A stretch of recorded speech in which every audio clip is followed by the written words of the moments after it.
We are your home theater and AV questions answered. This is AVRant. Want your home theater or AV question answered by Tom and Rob? Send it to question@avrant.com. Welcome to another edition of AVRant. I'm Tom Andry, and I'm here with Rob H. This is AVRant. It's your home theater and AV questions answered. And I hope everybody enjoyed the double episode last week. It was like 4.5 hours of AVRant last week. So we should. If I had thought and realized it was Thanksgiving this weekend, I would just said just save that episode for this week, right? And then I could be doing things with my family instead of talking to you. Not but that I still hate talking to you. We still have lots of questions to answer. And yes, you do enjoy talking to me. And yes, happy Thanksgiving, everybody in America. Happy American Thanksgiving. That's not right. The weird Canadian one that happens. It's all weird. Let's be honest. I also didn't bring any liquid in here at all. So this will be a fun podcast. Fantastic planning. Upside is I won't have to take a bathroom break like I normally I guess so. Yeah. I mean, we'll just say that it's because Tom is out of practice. But then again, been doing this for decades, almost at this point, and not quite decades. The lack of liquids is a running gag at this point. So yeah. At this point, Tom will leave anyways for some reason or another. The dog will freak out. The kids will get up. There is a doggo in the room. Kids are in the house. She is over there being good. Okay. Thankfully. Yay. But there's long guys everywhere. Yeah. Just kind of going by on golf carts right now and everything. So if I look distracted, that's what's going on. That's what it is. Yeah. So quick update. I have not done much podcast or work-wise as far as AV is concerned for the last week. I received a couple of things. I don't remember what they are because I sent them to you and I completely forgot about it. I bought a new phone because I got a Pixel 9. Not the 9 Pro, because who cares about this minor technical upgrade they made for the Pro that I didn't get? It's the same case. It's the same. It's the same phone, except for like the processor is a little better or something. I don't know. Didn't care. All I cared about was the price. Okay. And I was going from a 5, which I decided over the last 2 weeks or so that the screen, sometimes it reacts to your finger and sometimes it doesn't. I had to turn the phone. I would have to press the power button, not power it off, but just, shut down the screen and then unlock it to get it to start responding normally again. I have to do that over and over again. And while that's certainly something I could do, it's not something I wanted to do. And I wanted to beat the tariffs that are on our way to make everything more expensive. Right. So I went ahead and I told my wife, I'm like, I'm going to get a new phone and this is what I'm looking at. And then I found out that there's a Black Friday sale coming up, so I just waited for that. And the minute it went on sale, I ordered it. I got it yesterday. My wife's like, "Do you like? You're not really talking about your new phone. You're not really talking about, how much you like your new phone." I'm like, Google has just made it, and I'm sure iPhones are the same way, but Google has made it insanely easy to switch from one phone to the other. Like my phone looks the same. It acts the same. It like specific apps have mysteriously disappeared. So I was like, why is this? Why are these apps out of order? It's because Messenger, the Facebook Messenger app, just mysteriously did not download with all the other apps that it had downloaded. Right. It's like, you have to do that one manually because we hate Jeff Bezos, which I can understand. But what does Bezos have to do about Facebook Messenger? Oh yeah, Bezos. Who's Facebook? Mark Zuckerberg. Zuckerberg, that's it. Yes. Whatever, they're all the same person. Getting pretty close now, yeah. I know. They're all up in space having a party. Yeah. I got my eyes checked. I got new glasses ordered. My wife found an office that was going out of business or closing or moving or something. Yeah. And they had 400 office chairs to give away. Okay. And my wife's like, we're going to go get some office chairs. So I'm sitting in right. Maybe not all 400 of them. Chair. No, we did not bring all 400 home, but she did manage to cram 4 of them in the back of a small SUV. Okay. She jangled them in so good. I was like, I don't think I had to take one of the arms off because they had kind of locked together. Right. A lover's embrace that rivaled the mummies that you find entwined. The bones are entwined. So I So we've got that going on. I mean, it's just been, and then my son's home from college for the week. So my middle son, who's at Florida State, came home, and we've been, trying to spend as much time with him as possible, which has been nice. It's we got the whole family together, and good. Much like apartment living is, he's sleeping on the couch because there's no place I know all else about for apartment living. So yes, it's been fine. I mean, we're kind of settling in here and trying to. I cooked my first meal. I mean, I know that's. I mean, I immediately realized that we don't have a can opener. Right. It's like things like I that. know I know we have one somewhere. And it was in a box, I think, or maybe it got thrown away. I don't know. I don't see why. Opening cans without a easy pop top lid with just a knife is it's how do people do that for so long back in history old days? In my day, I had to open up cans with a screwdriver. I'm like, okay. In my days, we used to cut our lips on the cans of Cokes. Literally waited until the podcast started for these two guys with blowers to walk by. Yeah. Like they were. That's what they do. They did that last week. Is it still one following right after the other? They were right there. I was out there earlier walking the dog, and they were 20 feet away. Okay. And it does not. And that was like an hour and a half ago. It does not take an hour and a half to blow this amount. Maybe they took a little break. There's 3 of them. I take it back. We're up to 3 now. Perfect. More leaves. All right, Rob. I will tell you that OtterBox cases have gotten ridiculously expensive already. Okay, yeah. After getting for my Pixel 5, which I think the reason it started dying was because my OtterBox Defender case just finally gave up the ghost and fell apart. So I went to go buy another one, and they're like, no, we don't make those anymore. Those don't exist for Pixel 5s. So I was like, okay. Like, oh, you can buy this slightly used one for $120. I'm like, geez, I don't think so. So I got some Amazon, whatever brand that has more consonants than vowels than it should. Sounds about right. I'm sure you'll be able to find that exact thing again in a couple of weeks. I just love how they just gave up on those brands. They just gave up. They're just like, somebody just smashes the keyboard and they go, pretty much is. That's too long. They let the cat walk across the keyboard, and that's good enough. Just delete any of the special characters. It's just going to be letters. And how many we got left? 7? That's probably right. Yeah. We'll go with 7. What, 3 of them are an H? Don't worry about it. We will not worry about acronymizing it. Initialism is just fine. Yes. So they, I bought some no-name case, and then I dropped my phone like crazy. I dropped my phone like I get paid for it. Like I get paid by the number of times I drop my phone. And the screen immediately started having issues after that. So then that case was the worst. It's like non-slip case. I'm like, if they had made it out of grease, it could not have been slippier. It would just, I grab it like a bar of soap. It just shoot right out of my hand. Well, I've been enjoying my totally ultra thin case that I've used. I usually go caseless, but I needed something. Mainly, I didn't like any of the colors of the iPhones when I got my last iPhone, so I just got one of the totally super duper thin cases, and I do enjoy those. Although over time it works itself a little bit loose, and it's starting to get a little flappy at this point. Do you use those Pog things on the back, Rob? Are you a Pog guy? I've never used the little pop top. Things on the back. I think I like those things, and I think I would like it, except that I also like inductive charging, and I think those things make that impossible. So super thin case, it's the way to go.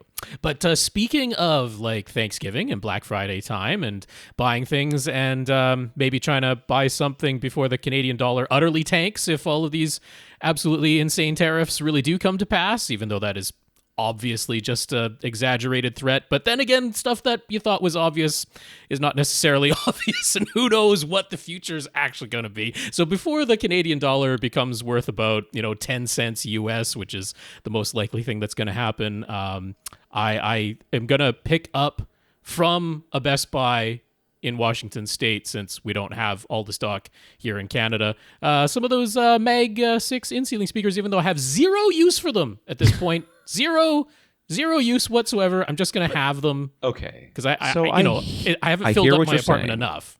I hear what you're saying. You're not gonna, you're like, someday I'll have a house and then I'll need these speakers. But by the time you get that house, it's not like the speakers don't age. They will go bad eventually. They shouldn't go bad. What would go bad about the speaker? I got speakers that are 25 years old and they're okay. No, not if you just leave them in the box. I think that's a bad idea. It might be, but they're $100 a pair right now, so it's not really the end of the world. Oh, that's $100 US, so that's 2,000 Canadian dollars in a couple of weeks. So that's why I got to do it now. I was thinking about I'm going to buy another Apple TV 4K because the two I had, I had one from the listener that I was using. I don't remember which is the listener that sent it to me. I was using that one, and then I had the second one as a backup that I was going to set up in my parents' house. Before Helene, and then those both got ruined. So I'm thinking about buying one of the second gen Apple TV 4Ks. Second gen ones, okay, yeah. The ones that have the Ethernet port on the back. Yes, yeah. You can still get those. They're a little bit more expensive, but you can still get them at Best Buy. Okay. I'm thinking about getting one of those, but we shall see if I can bring myself to actually do it. Yeah, so I guess maybe just really quickly, since we're kind of on the topic anyways, before we get into what you watched, since I didn't really watch much, what Best Buy, or not Best Buy, what Black Friday sort of Christmassy sort of deals are you looking at, Rob? What's crossing your radar? Oh, I mean, for me, it really is just those Mag 6 in-ceiling speakers. That's the only thing I'm particularly looking at Black Friday-wise. I did all my Christmas shopping for family and friends early, as I typically do. I don't worry too much about price point stuff. Yep, I could save myself money by waiting until all the sales are here, but you know what? I'm trading off the mental worry and hassle and stress and all that, and also our Canadian Postal Service is on strike right now.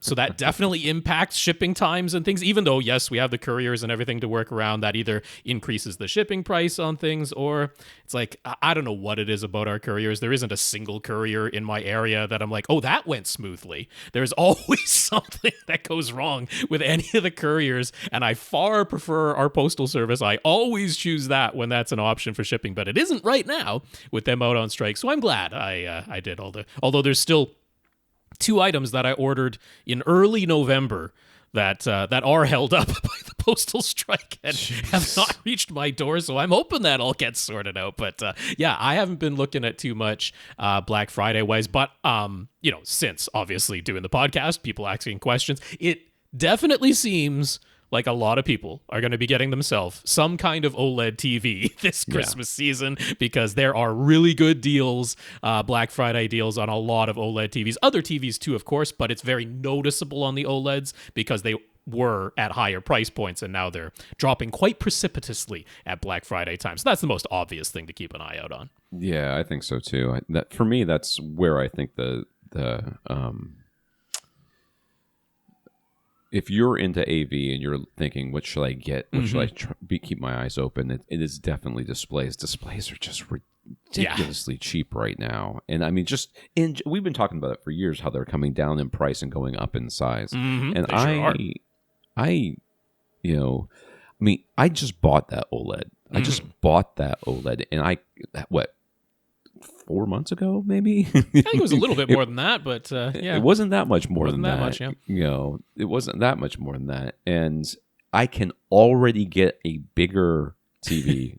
For cheaper. Sure. Than I spent on that. Wouldn't still be an OLED to be bigger and cheaper. Wouldn't it be? Yeah, but it would be bigger enough and cheaper enough, because at the time we were kind of looking at, a couple of OLEDs and then a couple of LCDs. Yeah. And with, full array of local dimming and all the stuff that I would care about and everybody on this podcast should care about. But then, the price delta wasn't that much, wasn't enough for me to go, I'll take a little bit of the performance hit. And now that I've had an OLED, it's going to be very hard for me not to have an OLED. But even then, I mean, there's still a pretty big jump in the OLEDs from the 77 to the 83. That's still a pretty big price jump. Whereas you can definitely get an 85-inch mini LED full array local dimming quantum dot LCD TV 85-inch for the same price as a 77-inch OLED easily. Yeah. And then even the 98-inch options, like if you're not going for the flagship 98, you can get a 98er for for the same price as an 83-inch OLED, definitely. In fact, less than that quite handily. So, yeah, I mean, 98, it's really noticeably bigger. Right. So, I mean, it's interesting. If I mean, there's lots of speaker type things that are out there, but right now I feel like a lot of times during like Super Bowl and those sorts of things is where we start looking at deals for TVs. But the TVs right now, I think this is the Christmas for a TV. If you've been thinking about a TV, this is the one. There still seems to be quite a lot of stock of 2023 models. And those are really, really precipitously price dropped right now to get rid of the last stock of those 2023s. So that is, especially again with OLEDs, like there wasn't that gigantic performance difference from the 2023 to the 2024 is really small difference in actual picture performance. So getting a 2023 OLED right now is probably the hottest deal that's out there. Although when we get to our very first news story, not a matter of price, but just a matter of potentially future availability, you might want to hop on an AV receiver if you were ever in the market for an AV receiver. That's a tease. All for electronics coming up. are going to be they're theoretically more expensive. So let's talk about what we watched, and we'll get to all that stuff. Okay, so I am leading this off because Tom, as he explained, really didn't watch too much at all. But I think I'll start with the movie that I watched this week, which was I finally got around to seeing Dungeons and Dragons: Honor Among Thieves. I love that movie. yeah. So it could have been better. There's no doubt that it could have been better, but it's so much fun. This is the perfect quintessential fun family movie. Yes. I mean that's clearly what they were aiming for. I guess this probably had a PG-13 rating because there's a couple of cuss words and there's definitely some fantasy violence, but it's like there are full-blown sword fights and stabbings and even a beheading with zero blood. So it's like they were definitely going for that PG-13 rating because there is not a singular drop of blood in this movie whatsoever, but there definitely is the fantasy sword-type violence going on. And PG-13. Yeah, PG-13 makes sense. It would have been PG in Canada for sure because this would not have risen to the level of a 14A, no question. So Chris Pine and Michelle Rodriguez and Sophia Lillis, who you'd probably know from Stranger Things, Hugh Grant in this as well. But I have to mention Justice Smith. That guy is always a standout to me. Once again, there he is. You might not even recognize him at first blush because he's got that kind of slightly forgettable face. He's not like super duper recognizable face, but he's one of these guys is he 16 or is he 35? And the answer is yes. He can play anywhere in that range and you would totally believe in high it. School. He's in high school in one movie and he's playing somebody's dad in the next. You're like, what's happening? And it's also like, is he a cowardly weakling or is he kind of kick ass? And it's like, also yes, he just tremendous range on that guy. So he's standing out. But yeah, I mean, this movie definitely rides on the sheer charm level of Chris Pine, and you know what? He's up to the task. He's a charming dude, charming son of a gun. I saw him in that wine movie that he made, where he wearing the terrible wig the entire time. I was still like, man, that wig is bad, but this movie is pretty good. But I also wanted to mention Daisy Head, who's playing kind of the big bad throughout this movie. So I mean, fantastic with that. I mean, already, if you just see her in normal life, she's got quite a gaunt look with quite sallow, sunken sort of eyes. That's just naturally her features.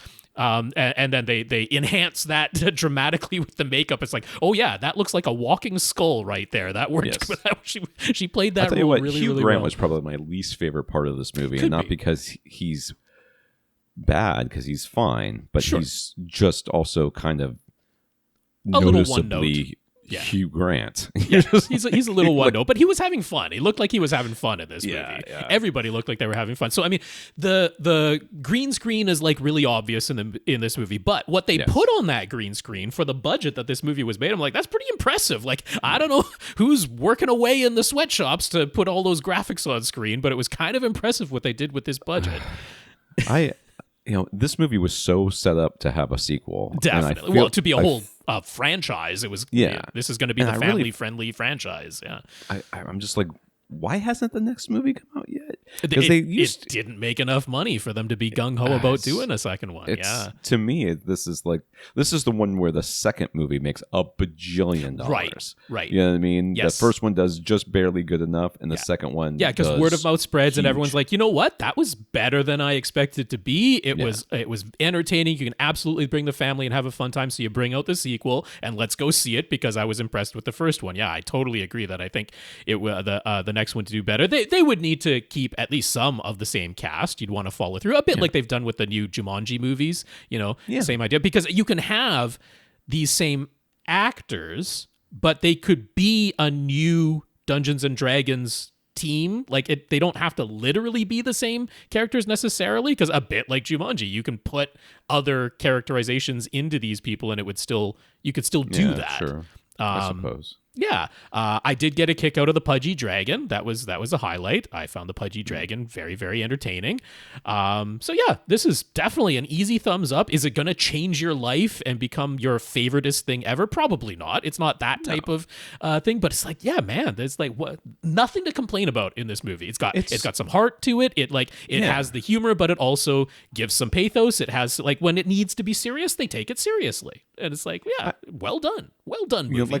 I was kind of saying about Hugh Grant, that Hugh Grant is noticeably Hugh Grant. Like in the movie, he just kind of, you're just like, he's like too big for this movie, if that makes sense. But somehow Chris Pine, who was also big, right? It feels to me, and it's probably because the lines and everything else, but it feels to me like he just fits in better, and he supports the other characters a little bit more, whereas Hugh Grant's character is just like, he walks in the room, you're like, oh crap, there's Hugh Grant. There he is right there.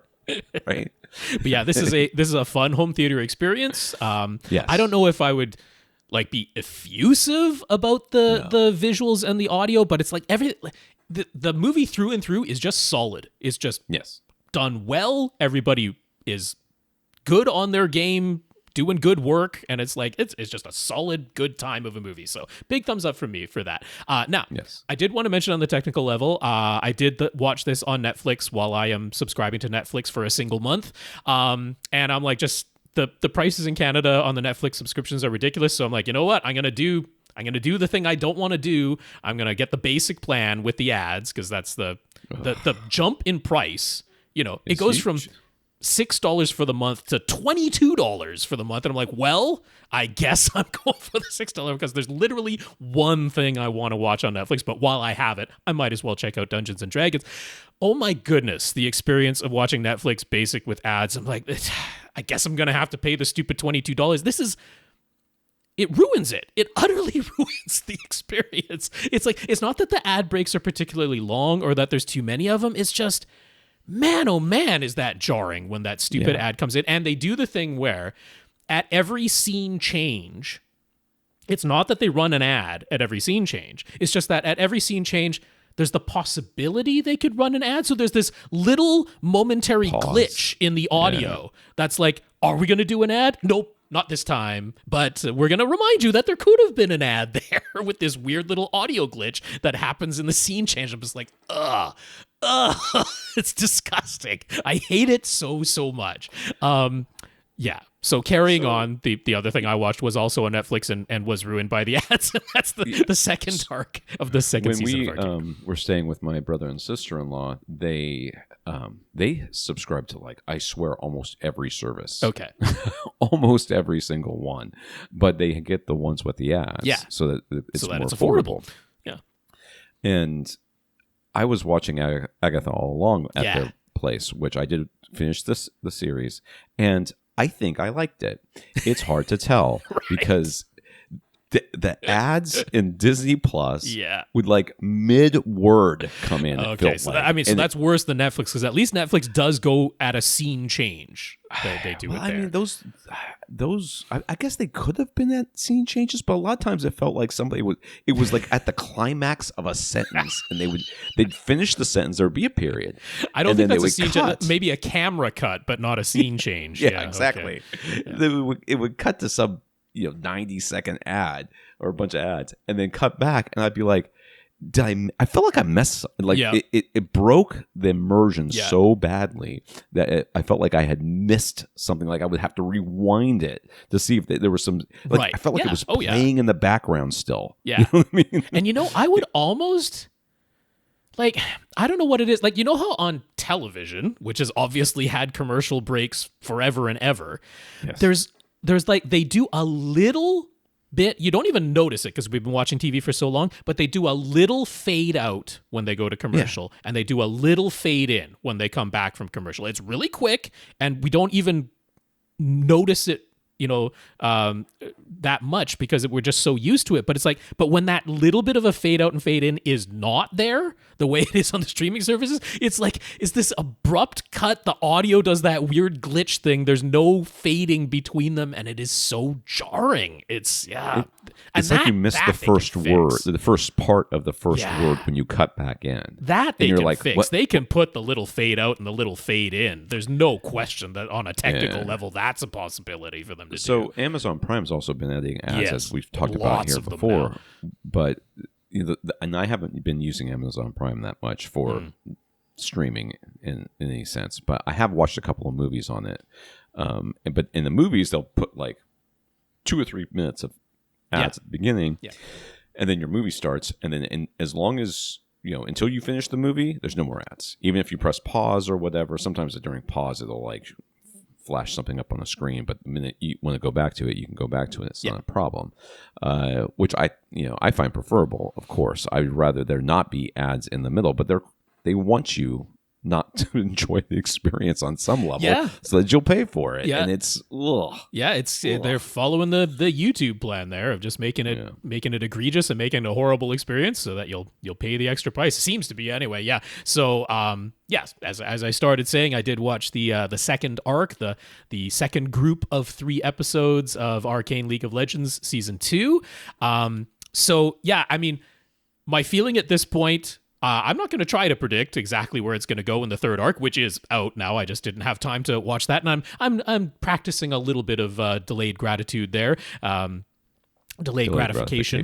Because why not spread it out over 3 weeks as they sort of intended there? What I've noticed in this second season, that each arc doesn't really feel as self-contained as the first season did, and that's obviously intentional on their part. And this has been a bit more of a, like, they've set up even more information, more and more set up until like one payoff, big payoff at the end of this second arc, whereas there were multiple payoffs throughout season 1. So it's a different feeling to the pacing that I think I preferred just on first blush the way they did things in season 1. This is more of a draw it out, wait for it, even though they're packing so much information. But what really stood out to me, because when this show fires on all cylinders, when they hit that combination of some stunning music, the visuals, of course, are stunning throughout, so that's not necessarily, but still, there's moments that stand out above others. When they go into that, allowing the artist to go to a completely different art style in the visuals, when they hit you with the flashback, when they hit you with the sacrifice that a character is making, it's like when everything fires on all cylinders. I don't know if there's anything better than this show. Maybe some things equal it, but I don't know if there's anything better than Arcane when they really fire on all cylinders. So I just felt like season 1 fired on all cylinders more often and more consistently than season 2 has. But they end this second arc with they fire on all cylinders. They bring it down like a ton of bricks, and it is phenomenal. But I just sort of felt like, that's maybe the first time this season that I felt they really hit that level of high and emotional impact, whereas season 1 did it multiple times. But what's really stood out to me is, they are looking toward the future a little bit with what are they going to do with League of Legends, this animated version, this combination of Riot Games and Fortiche art studios. And they've said how they're going to be, this is going to be the end of the Sisters story with this season 2. They're going to go to other stories, other places within the League of Legends universe. And so it seems like there's a little bit of, I don't know if it's set up, but maybe practice, maybe looking ahead, because what I loved so much about season 1 was we met all these other characters, lots of characters in the show Arcane. Yeah. And everybody has their arc, and everybody has their plot, and everybody has their story. But in season 1, all of it, everybody else's story ultimately was in service of the story of the two sisters. It gave you all the explanation of, well, why did they hit this roadblock? Why did this other character show up? It's all explained, but it's all through the lens of what's going on between the two sister characters. And that's why the emotional through line is so strong in season 1, and everything ties into it, and it feels so cohesive. And I don't know if there, I'm going to say the phrase, like, made the mistake of thinking that everybody loved all the other characters just as much as the sisters, and I didn't. I care about the story of the sisters, and I was interested in how well the story of all the other characters and all those other arcs and plot lines merged so well with that emotional through line. But now in season 2, it's like, no, everybody is kind of doing their own separate things. They're all in the same world, so of course they tie together a little bit, but it's not all in service of the story of the sisters. And so for me, it doesn't quite all land as well as season 1 did. But like I say, when it fires on all cylinders, it is utterly spectacular, and I'm enjoying it tremendously there. So we'll see what Arc 3 holds. That's a show that was not made for commercial breaks, by the way. No, if anybody's wondering. Kidding. Stupid Netflix. So I've been mostly just watching whatever my wife wants to watch, which is kind of vary between. We're working our way through New Girl, which she has not seen, and I have. It's just fine. It's a fun show. I like that show. We're watching Tracker, which is terrible. Yes, but you whatever. mentioned. And we're watching The Lincoln Lawyer, which is on Netflix, I believe. And not sure. That's been I can't quite figure out that show if it's a Netflix original or not, because they curse a lot. Well, they curse enough that I'm like, this can't be on regular TV. It's gotta be something, like it's got to be on cable or something. I don't know what this is. And so far that's been fine too. And it's the plot is not so convoluted that she's not following it. But it is convoluted enough that I have to say that's who this person is. And, I remember. So she's interested in it, and it's and like you're talking about with Arcane, there's one strong main character that is that drives everything, and there's a bunch of different things that are happening around him, but it's not necessarily it's not like a bunch of different characters that you have to pay attention to. You pay attention to the one guy and she's fine, which has been great for me. And then on the side, I've been watching the Great British Bake Off because I love that show. I'll be honest with you. The more I watch that show, and I have watched every season that's available on Netflix, the more I love it, because I feel like it's more of a true representation, not only of British culture, but also of people in general. Because, on all American competition shows, everybody is a monster, right? They're all monsters. They're all out to hurt each other, and they'll backstab each other. I've seen people in some of these shows go into the little shared pantry and take all of one ingredient, even though they know they don't really need it, simply to keep it away from everybody else and to screw them. I'm like, you're not a good person, and you shouldn't be here. You should be in jail somewhere for some crime that you committed that we don't know about yet. So most people, I think, are much more helpful and kind, and I experienced this throughout this whole hurricane thing. And the Great British Bake Off, there's people who are just like, somebody starts crying, everybody stops baking, and they go over and help them, and oh no, you can do it. And even in because the final episode hasn't come out yet. At least I haven't watched it yet. It wasn't out when the last time I was watching Netflix, and so it was just the semifinals. And the semifinals, one woman just broke down, and she was like, "I'm quitting. I'm walking out." And the hosts are over there talking to her, and then everybody's helping her, and it's like, That's what it's supposed to be about. Not everybody is terrible, Not everybody is awful, and that happens too when I watch these post-apocalyptic shows, which I like. Mm-hmm. I like post-apocalyptic stuff just as much as the next guy. But when that squirrel or whatever ate that one wire that shut down power to all of New York for like a full day, and people had to like walk across bridges to get home. It didn't like devolve into anarchy and people killing each other and bands of roving maniacs trying to become eat Mad you. Max instantaneously. No, people are like helping each other, and I think that's more realistic. And while it might not be a good, I sure hope so. Good theater or good TV, it is. Yeah.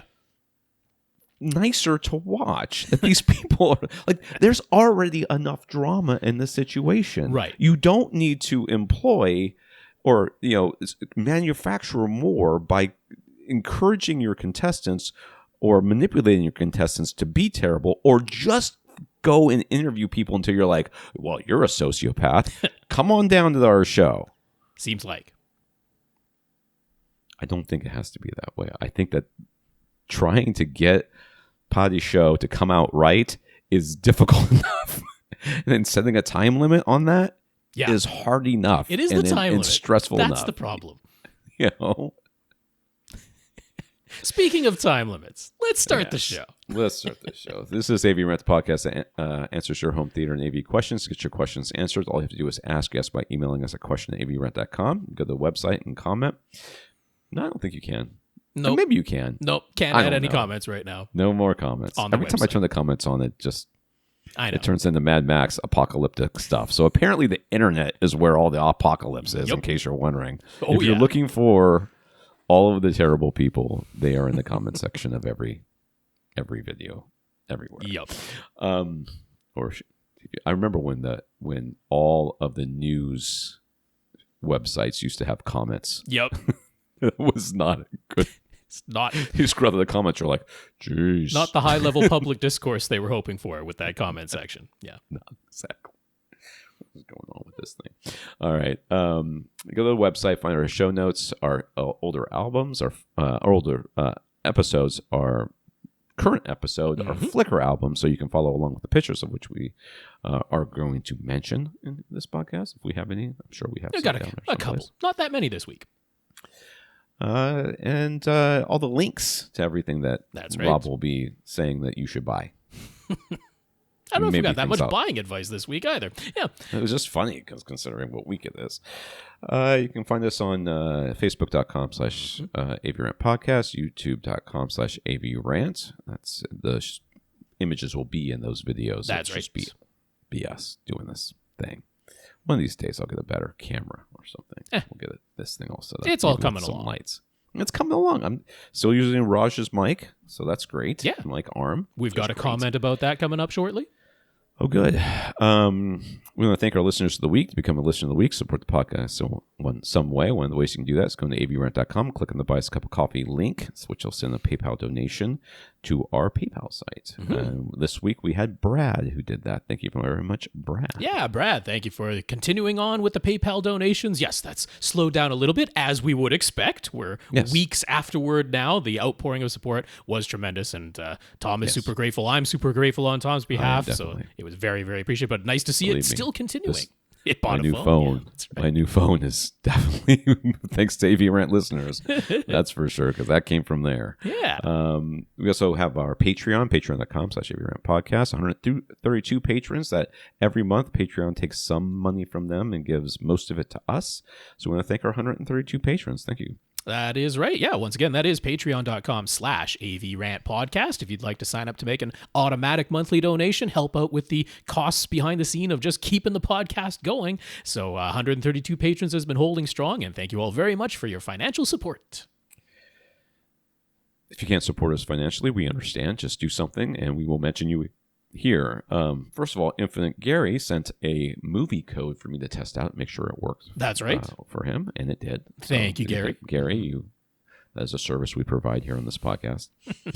Ryan has sent his NHT Center speaker, and it's on its way. I just got a notification that UPS is delivering something today, so it might be this. Could be. And since we said to do so last week, he'll send his small Mirage Omni 8 sub to me as well, and he offered to send even more NHT speakers to Tom if I need them. I did not read that email. Okay. It's been very busy. I did forward it, but yeah.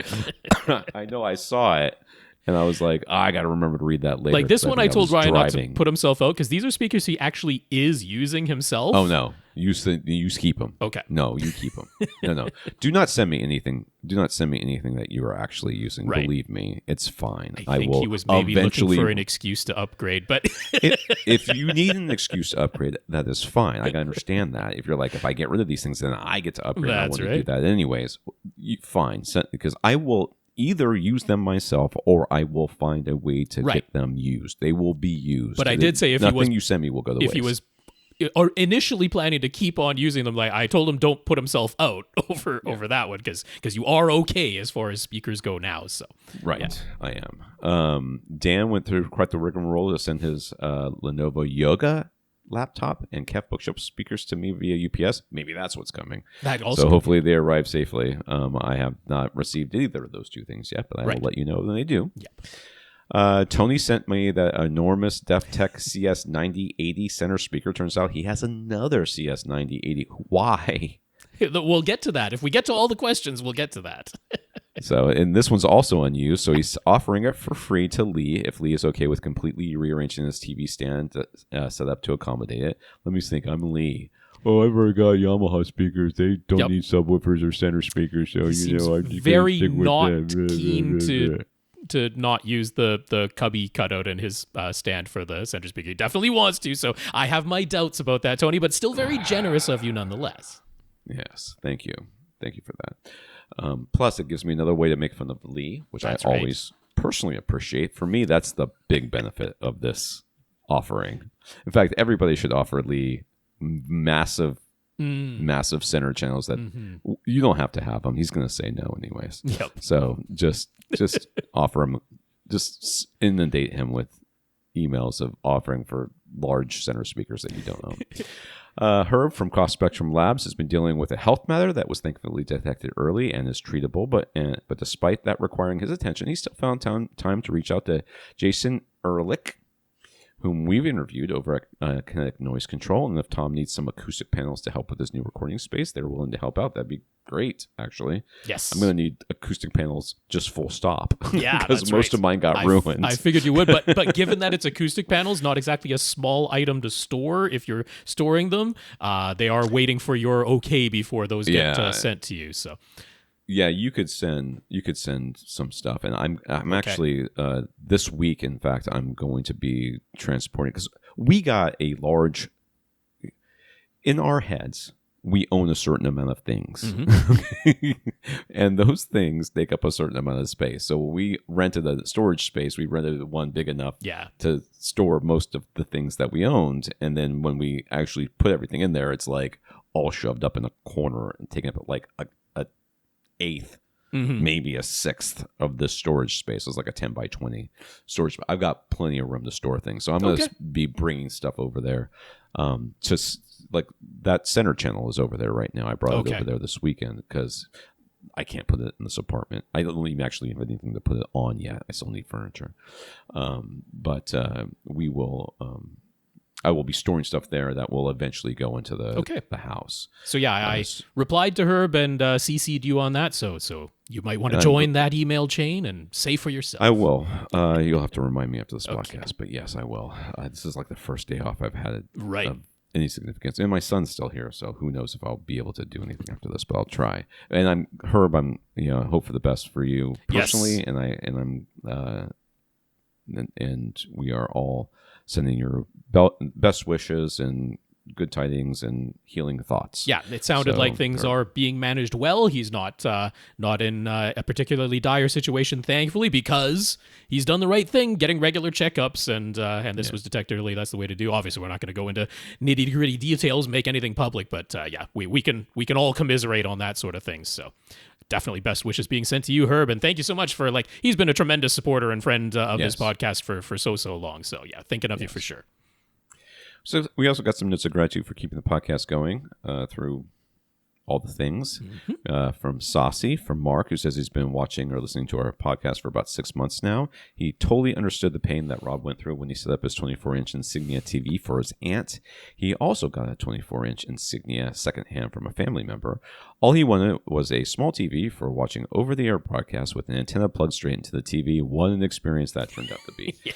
The TV was so slow booting up, and then, just like Rob mentioned, it would always go to the home page first until he completely turned off its internet access. He had to turn off every possible source one by one just to get the TV to just go to the antenna input by default. And what a process it was going through the menu since it's so slow to respond. So he was always clicking buttons twice thinking he hadn't registered the command. And once it was finally functional, speakers seemed to be non-functional. Unplugging and replugging, muting and unmuting, nothing worked. Turned out the TV was pairing itself to his son's Bluetooth headphones, and that's where the sound was going, but there was zero indication that was happening. I mean, who would have thought that? I don't know how he even discovered it. Like, good on you. Walked past the headphones as they were making noise. That's what I would have done. Anyways, this is his first time writing to us, and he thanks us for our continued hard work. Yeah. Ilango went ahead and got the 50-inch TCL Q6 TV for his home gym. Great Black Friday price, and it seemed like the better performing TV when he had a quick look at the store. No, its viewing angles aren't anywhere near as good as his bedroom C1 OLED or his family room 77-inch C2 OLED, but the gym TV is on a swing arm attached to a wall, so it can be aimed wherever they want for a clear picture. Nice. So he thanks us for that advice and for keeping the show going all these years. Karl was happy to see me back in full swing on the podcast and was also kind of impressed with the new Roku Ultra, particularly that you can actually put it into standby and have its front light go off. Yep. Who would have thought? Brendan's husband, Andrew, Dave, who thought Tom's voice has never sounded better than on last week's episode, so he's a fan of the new microphone and hopes we stick with using it from now on. It is literally the only microphone I have. It's definitely for the foreseeable future. Yep, for sure. Yeah. No worries there. Jim wants us to check out the horror movie Heretic. He thought it was the best horror he's seen in a long time. I do intend to check that out at some point, yes. I do. Yeah, Descent is still my go-to horror in the last whatever, but only the director's cut, which I only recently kind of remembered that I've seen the theatrical release and went, well, this ending sucks. The director's cut ending is far superior. And Brad, another Brad? No, different. Do we have more than one Brad? No, we had a Brandon. Brandon and a Brendan's. Nope, Brenda's this is the first Brad husband. on this list. Yeah. Brad, who thanks us for keeping the podcast going, says we are gentlemen and saints. So let's go through the names again. Okay. We have Sasi, Mark, Ilango, Karl, Brandon, Brenda's husband, Andrew. Boy, that's hard to say. Dave, Jim, and Brad. Thank you for thanking us. Yes, indeed. I'll try those names one more time myself. They're Sasi, Mark, Ilango, Karl, Brandon, Brenda's husband, Andrew, Dave, Jim, and Brad. Thank you all very much for your notes of gratitude and encouragement. They're very, very much appreciated. And a big, big thank you to everybody who continues to listen and send in your questions.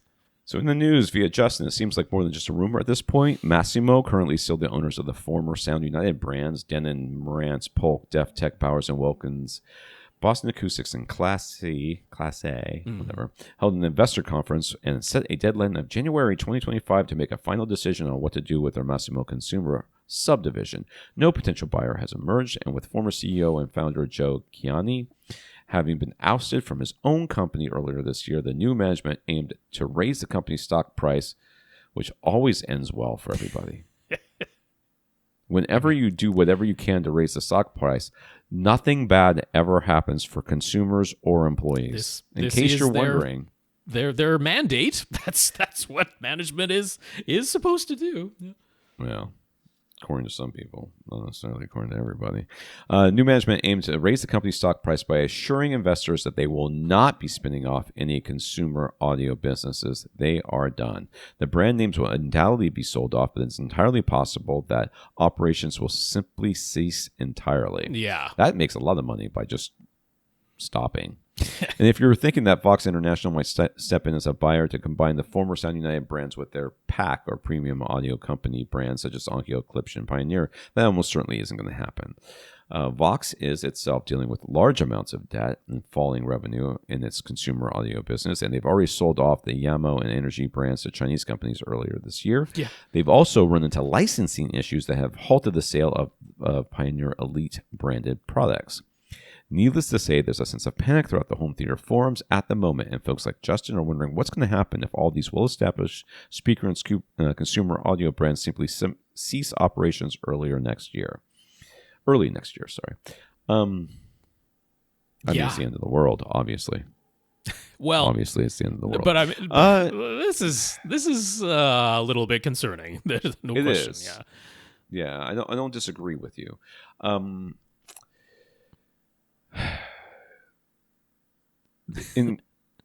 I do not foresee a world where, and maybe I can be wrong because I certainly have been before, and things worse than this have happened. But these brands specifically have such name recognition and everything else that to have them completely go away and not be bought by somebody. Well, I don't think even if they're sold off piecemeal. The names will fully. I mean, some of these names might disappear. Class A might go away entirely, or something, or maybe Bose will decide to buy them up too, like they bought up Sonus Faber and Macintosh last week. Something like that. Like the names, I'm sure will, but what products will those names actually be slapped onto, right? Like because I mean, the thing is, Masimo right now, they already spun off Sound United to be Masimo Consumer to try and protect their core business stock price a little bit there, but it's like they wholly own the operational business of all of those Sound United brands. So it's like, they will unquestionably sell off the brand names for whatever they can get for there. They'll sell off the patent portfolio if none of it is useful to them in their core business. They'll do those types of things. But it's like the products themselves, the name Denon or Marantz could end up slapped on something that bears very little resemblance to the former engineering and internals of a Denon or Marantz product. That's what the really concerning thing is. And I mean, it's also just furthering what I've been talking about of, it's like it's a sound bar or it's a luxury product and we're losing all the lovely stuff in the middle. It's like Anthem is still going to be around, Emotiva is still going to be around. They're going to be... But who can wait 7 years for Emotiva to actually put out the product that they promised you next week? I mean, we've been waiting on Monoprice and Monolith to have HDMI 2.1 support for... We're getting close to 5 years now, I think. It's like what in the heck is really going to happen here? It is kind of concerning. It's like, are we going to end up where Sony is the only company producing AV receivers? Like, who would have predicted that a year ago? I mean, I could, if I were, one of these higher end companies like. Not Anthem. Yeah, who makes the Trinoff? Trinoff is what I'm thinking of. Much high end. Much more high end. If I were somebody like Trinoff, we would be sitting in a boardroom right now thinking, if there's gonna be a power vacuum, somebody needs to fill it. Can we fill it? Right. Is there a way for us to do that? Because if there is, we should be planning for it now. We don't necessarily have to make anything, but we need to be able to say to consumers and everybody else, our stockholders, hey, Denon, Marantz, they're all gone. It's just Onkyo left, which is on the decline though. I mean, Vox International is looking to sell off all the audio companies that they bought. So and we can make a processor that is still expensive, still makes us money, but and maybe we won't see any of these entry level things anymore, but maybe a $2,000, $2,500 processor or receiver, and we'll be the only game in town. Yeah, well, we can price it however we want. I liked what JBL, which is owned by Samsung, right? JBL is part of the Harman Group. Harman Group got bought by Samsung. It's like I liked what they did with their new AV receivers, focusing on aesthetics and simplicity a bit more. I think that's a good move. But the price points, while they're not outlandish at all. They're not like highly competitive. You know, they weren't aiming to undercut anybody on price. They were trying to come in at a sustainable price for them business wise, and then have the advantage of, hey, our receivers just plain look better than everybody else's, so maybe you'll pay a little bit of a premium for that. So, I mean, you know, could it be a Samsung that buys some of these brands? Could it be an Apple that buys some of these brands? Because, you know, they do have an interest in audio companies and that, but it's a bit of a scary and weird time. The notion that really quite quickly, these very established brands that we've been fans of for a long time, have been recommending for a long time around here. It's like, well, you know, I guess Yamaha is going to win by default, right? If it's like, if Denon, Marantz, Onkyo, Pioneer, Integra, if they all just disappear next year, it's like, well, I guess Yamaha's still standing. So that could be it. Right, that would be it, right? Yeah. And Yamaha doesn't make a bad product. I mean, Right. I mean, it's certainly, you know, all the DRAC Luddites or whatever we're calling them, and Odyssey pundits out there will not be happy about that. But there's nothing wrong with YPOW Arc and some of the other things that they've done. It's not like there's never going to be an AV receiver again. I agree. I would much rather have Denon stick around. I love Denon. I've always wanted to own a Marantz. I've never really gotten around to buying one or getting one, or had the opportunity to. But you know, I would love for them to stick around. Some of these other brands where, you know, I'm like, okay, they don't mean much to me personally, but they do mean a lot to other people. Polk, Def Tech, you know, Boston Acoustics, even B&W, which B&W has. B&W for sure. Actually, out of all of them, I would expect that B&W and Marantz will those names will continue on in some form or fashion. I think those two brands have the most likelihood of, if the only way to survive is to go towards the luxury end of the market, those are the brands that are most likely to do it. So B&W in particular, you know, they're in studios. There's going to be somebody rich out there who's going to go, what do you mean by I would think B&W? And I mean, Joe Kiani himself might decide to turn around and buy a couple of these brands, because he did that and ended up getting himself ousted from his own company, and it's like, but he had an interest in these brands. So I think there's no, we'll see. I don't think there's zero hope, but just the fact that no clear buyer has emerged at this point, I'm a little bit surprised at that nobody's coming in. But then again, they're just looking at the raw numbers and going, why would we do it? This is losing revenue every year. Yeah. I mean, and that's the other thing. We have to remember as consumers, even before tariffs or anything else that's going to be coming in the future, the idea that I have been doing this podcast for as long as I have, and $1,000 is still like, that is a lot of money to pay for a AV receiver. Like that is the price point that people go, ooh, that's a lot. Yeah. You know, it's much like bikes. People still come in and think a $500 bike is a lot of money. And that's the same price that they paid 30 years ago for, they paid $400 for a bike. I guess and maybe these like 30 years. sound bars getting up to $1,500 and $2,000 is in some way going to be helpful to the AV receivers, because then they don't seem so overpriced or anything. Transfer. People don't. People are still buying the $300 soundbars. That's what they're going for. So they don't transfer that over. They don't say, they go, well, this is a luxury within this category, therefore it's worth the $1,500. You don't then look at an AV receiver and go, oh well, $1,000 AV receiver must be is a reasonable price. So they're like, oh, that's just a receiver. I can get one of those for $100, which of course is impossible. But one time they did by buying it on Facebook or Craigslist or Gumtree or whatever. As I alluded to early on, if you've had your eye on a Denon receiver, a higher end or something like that, I'm like, maybe you do snap it up now, because this is a little bit more than just rumor and fear mongering. It's like, they like Masimo, they are done. That is clear as can be. They talk to their investors directly. They're like, we are not going to continue with these Sound United brands, and that is a done deal as far as Massimo is considered. So change is coming for sure. By the time you're hearing this podcast, it's worked itself out. Right. In some way, something has happened. Well, by January, it definitely will have in some way or other. Comments from our listeners here. Greg heard us talk about the Bach, BACCH stereo processing products from Theoretica Applied Physics recently. Theoretica.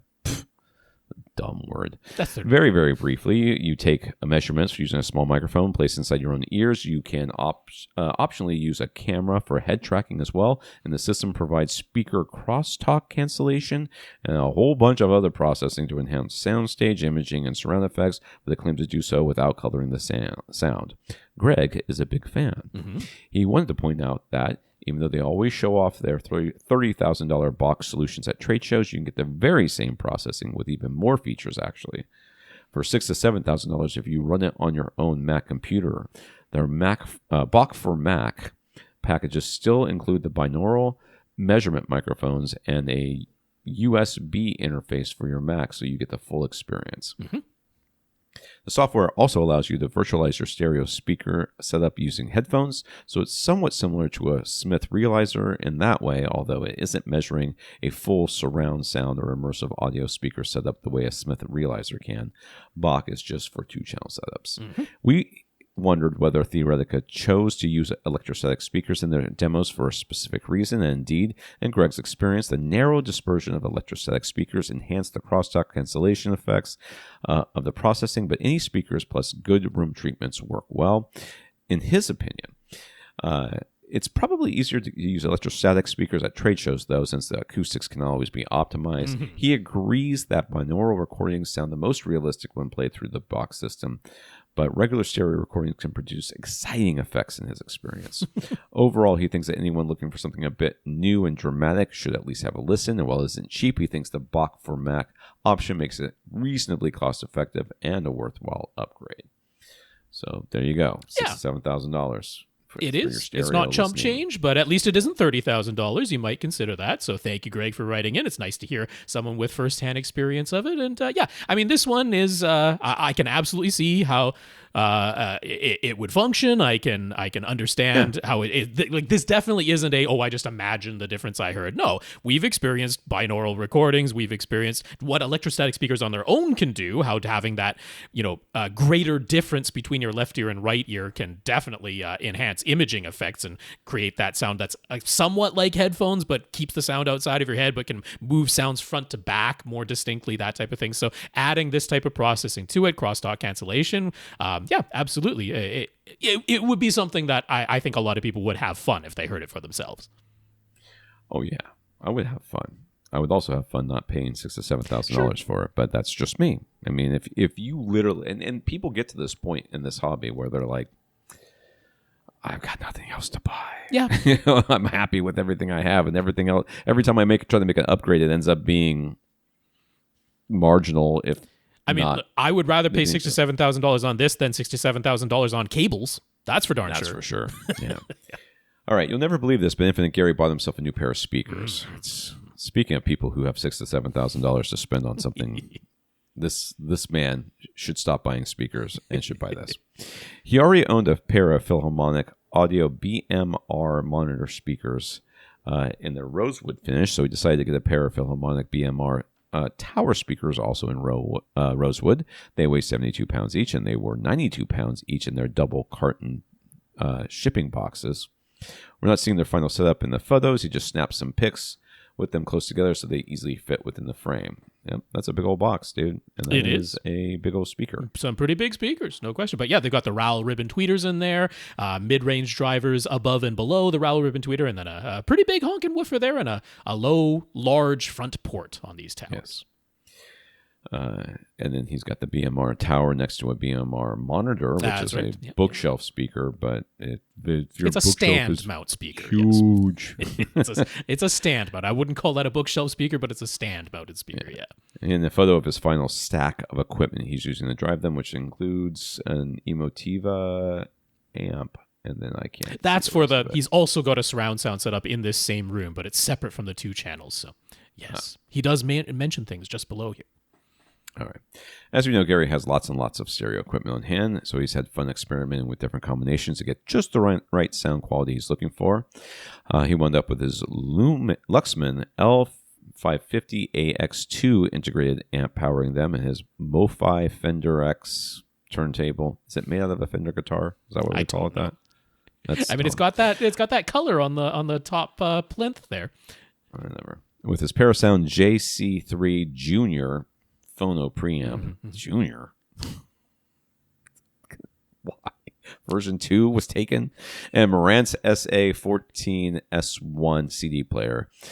He had started with his Sujin integrated amp, Project turntable, and Parasound JC3 Plus phono preamp, but this final setup has the percussive snap and crisp but not bright sound that he prefers. That's right. Don't watch this video, Gary. I'm showing the pictures. You can't see Tom's expression, but I'll switch back just so you can see the last vestiges of Tom's expression. Yeah. This is me. This is me being happy for you. This is my happy face. That's right. He's been impressed with the low frequency reproductions of the BMR towers, and in a word, he thinks they sound potent. Well, I mean, they're big enough. They should have low end. I mean, the port, the driver. Yes, I would imagine. I will just say congratulations, Gary. I'm glad you're happy with them. They're beautiful. They're beautiful, and they're very nice looking speakers. Yes. They are. That is definitely a good speaker designer over there. $6,000 to $7,000, Gary. Probably cheaper than those speakers, by the way, in case you're wondering. And then you could buy electrostatic speakers. He hasn't dipped his toe into that yet. Ryan, it's our first question, finally, after an hour. Sorry, guys. This is all Rob's fault. It must be. Ryan really wants to get himself a 77-inch OLED during this year's Black Friday sales. He, for certain, does not want to go any smaller in screen size, but he also needs to stick to his budget of $2,000 max. With the current sale prices, the last year's LG C3 and this year's B4 are both affordable to him. The B4 coming in at the lowest price for a 77-incher. Would it be worth paying more to get last year's C series model? Would he regret not breaking his budget to get this year's C4 model for some reason? How do you feel about Arc? Because that's HDMI really Arc. Yeah, because isn't the C? Did I have a C3 or C2? You had a C2. Oh well, then don't ignore me. Just get this C. Just get the C3 or I don't know. Whichever one is cheaper. Whatever the cheaper one, I think is the biggest difference. At the moment, the B4. Then get that one. Yeah, this is. I would say get the B4. I would say, I guess if you put them side by side, if you put a measurement meter on them, it's like the C series consistently measures a tiny bit brighter. But like every year, basically the B3 was almost the same as a C2. The B4 is almost the same as a C3, and even more so this year, because this year the B4 series got the complement of 4 HDMI 2.1 ports, whereas before the B series always had 2 HDMI 2.1 ports and then 2 HDMI 2.0 ports. But this year, 2024, the B4 series, all 4 of the HDMI ports are HDMI 2.1, support up to 4K 120, with VRR, all of those things. The difference there was the C4 now goes up to 144 hertz instead of 120. And the scuttlebutt is next year, the G5 series is going to be going up to 165 hertz. Well, I mean, none of that matters for your consoles. It's only for your high-end gaming PC. But if that isn't the deciding factor for you, then yeah, I would save the $300. I'd stick with the B4. It's going to be an OLED. It's going to be 77 inches. It's going to be gorgeous. And performance-wise, it's really, really close to what the C3 was last year anyway. So on this one, I say save the money. There you go. I agree. The internet says that OLED burn-in is still a... Yeah, I know. It's still a problem and concern, particularly with cable, news, and sports. Is that true? Does it need to be worried about burn-in? So we've talked a number of times about the things that you can do to make sure that if you are one of those people who tends to watch hours and hours of TV with a ticker or a single channel, a static icon or chyron at the bottom, and that is all you watch, and you watch that every day, all day. Yeah, all day. There are things you can do to minimize burn-in from happening. But if you're not one of those people, you do not have to worry at all. I mean, I guess a bit of the, cover our own behinds is that, like, it is possible to create burn-in on an OLED TV. Like, inherently, that is a possible thing. We can't assure you to the level of no matter what you do, no matter how you use this TV, you're never, ever going to have the possibility of burn-in. Like, that would be a bridge too far for me to say, and then I'm going to get blamed if somebody's like, well, this is what I did, and I did end up with burn-in on my TV. It's like, well, okay, yes, technically it's possible, but it's really, really rare these days if you are not doing the exact same channel with the exact same logo and the exact same Chiron for all day, every day. If you take the minor precaution of going to that OLED pixel brightness setting and turning it down to 45 or lower, then the chances of you getting burned, if you vary your content a little bit, if you put your TV into standby at night and do not unplug it from the wall, and therefore let it run its little pixel compensation cycle in the background while it's in standby. You do those very basic things, and burn-in is almost never going to be a problem. Yeah, that's where we are now. It's pretty mature technology at this point, and burn-in on OLEDs is very, very, very rare. We can't say it's impossible, but it's very, very, very rare. So my wife is terrified of the front brake of her bike. Okay, because she knows, beyond a shadow of a doubt, that if you hit that front brake too hard, you're going to go over the handlebars. I can tell you definitively that that while that can happen, right, it takes extraordinary situations to make it so. Yeah. Like you can't. It's not like you tap it a little too hard and you go over the handlebars. Right. It's like the bike doesn't immediately upend. You have to be going very fast. You have to stop very hard. Quite often on a downgrade, on a down slope. Yeah. So there's lots of even in that situation, like you're going very fast, you're going downhill, and you use nothing but your front brake. You can just sit back on your bike, basically drop your butt over the back of your seat so that you're further back on the bike and hit that brake, and you will not go over. I mean, you could still make it happen, but you really kind of have to try. Right. Yeah. That is burn-in. Yeah. It's okay. It's like we can't guarantee that it will never happen, because it is possible. Yes. But likely no, not anymore. Yes. The LG's done a really, really good job on their OLEDs at protecting them. I agree. So he's familiar with the practice of immediately going into the settings and taking the TV out of its default picture mode and putting it into something like cinema mode instead. But specifically with an LG OLED, is there a particular picture mode that he ought to select as the best out-of-the-box option? Now, let's talk about two things. First, TVs used to always come in vivid mode or bright mode or whatever it was. We would call it torch mode back in the day, because they want their TVs to look good on the showroom floor, and the showroom guys are going to throw it up there and they ain't touching nothing. They ain't got nothing. They ain't worried about it. That's like display mode, right? But things have changed recently in that there are power requirements and the power Energy Star saving ratings. things.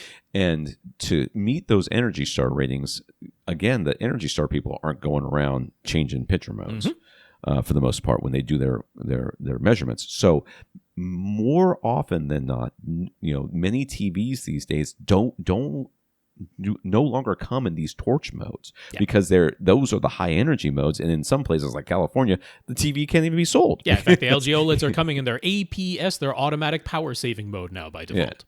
You actually have to turn the brightness up. Yeah. So,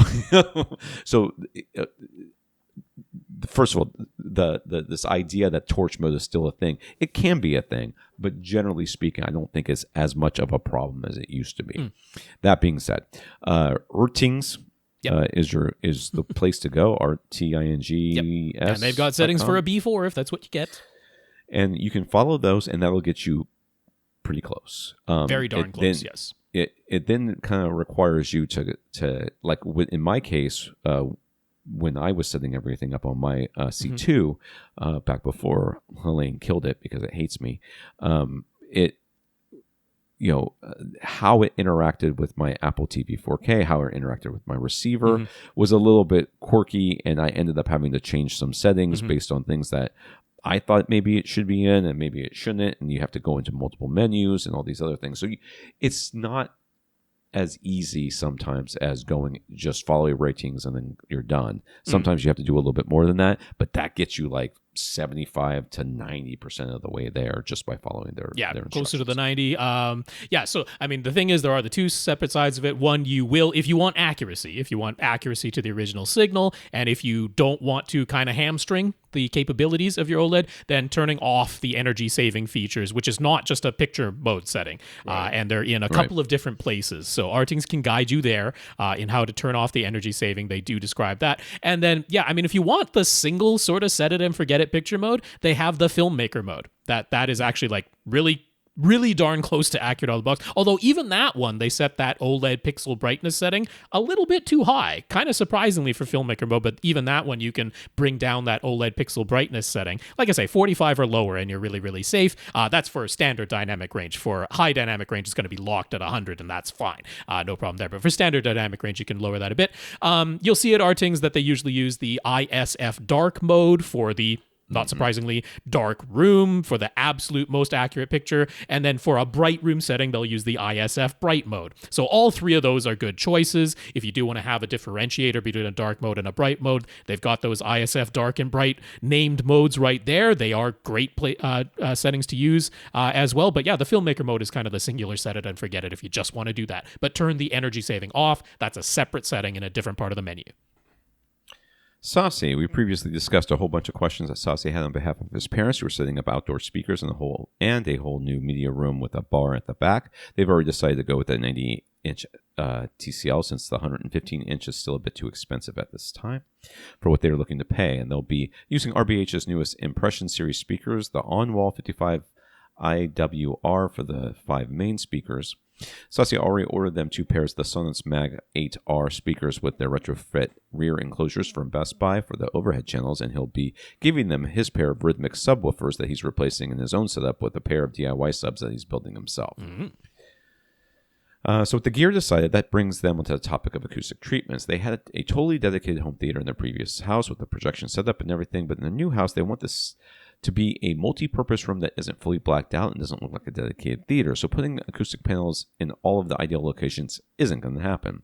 But we've said in the past that it's still worth putting acoustic panels just about anywhere they can fit, right?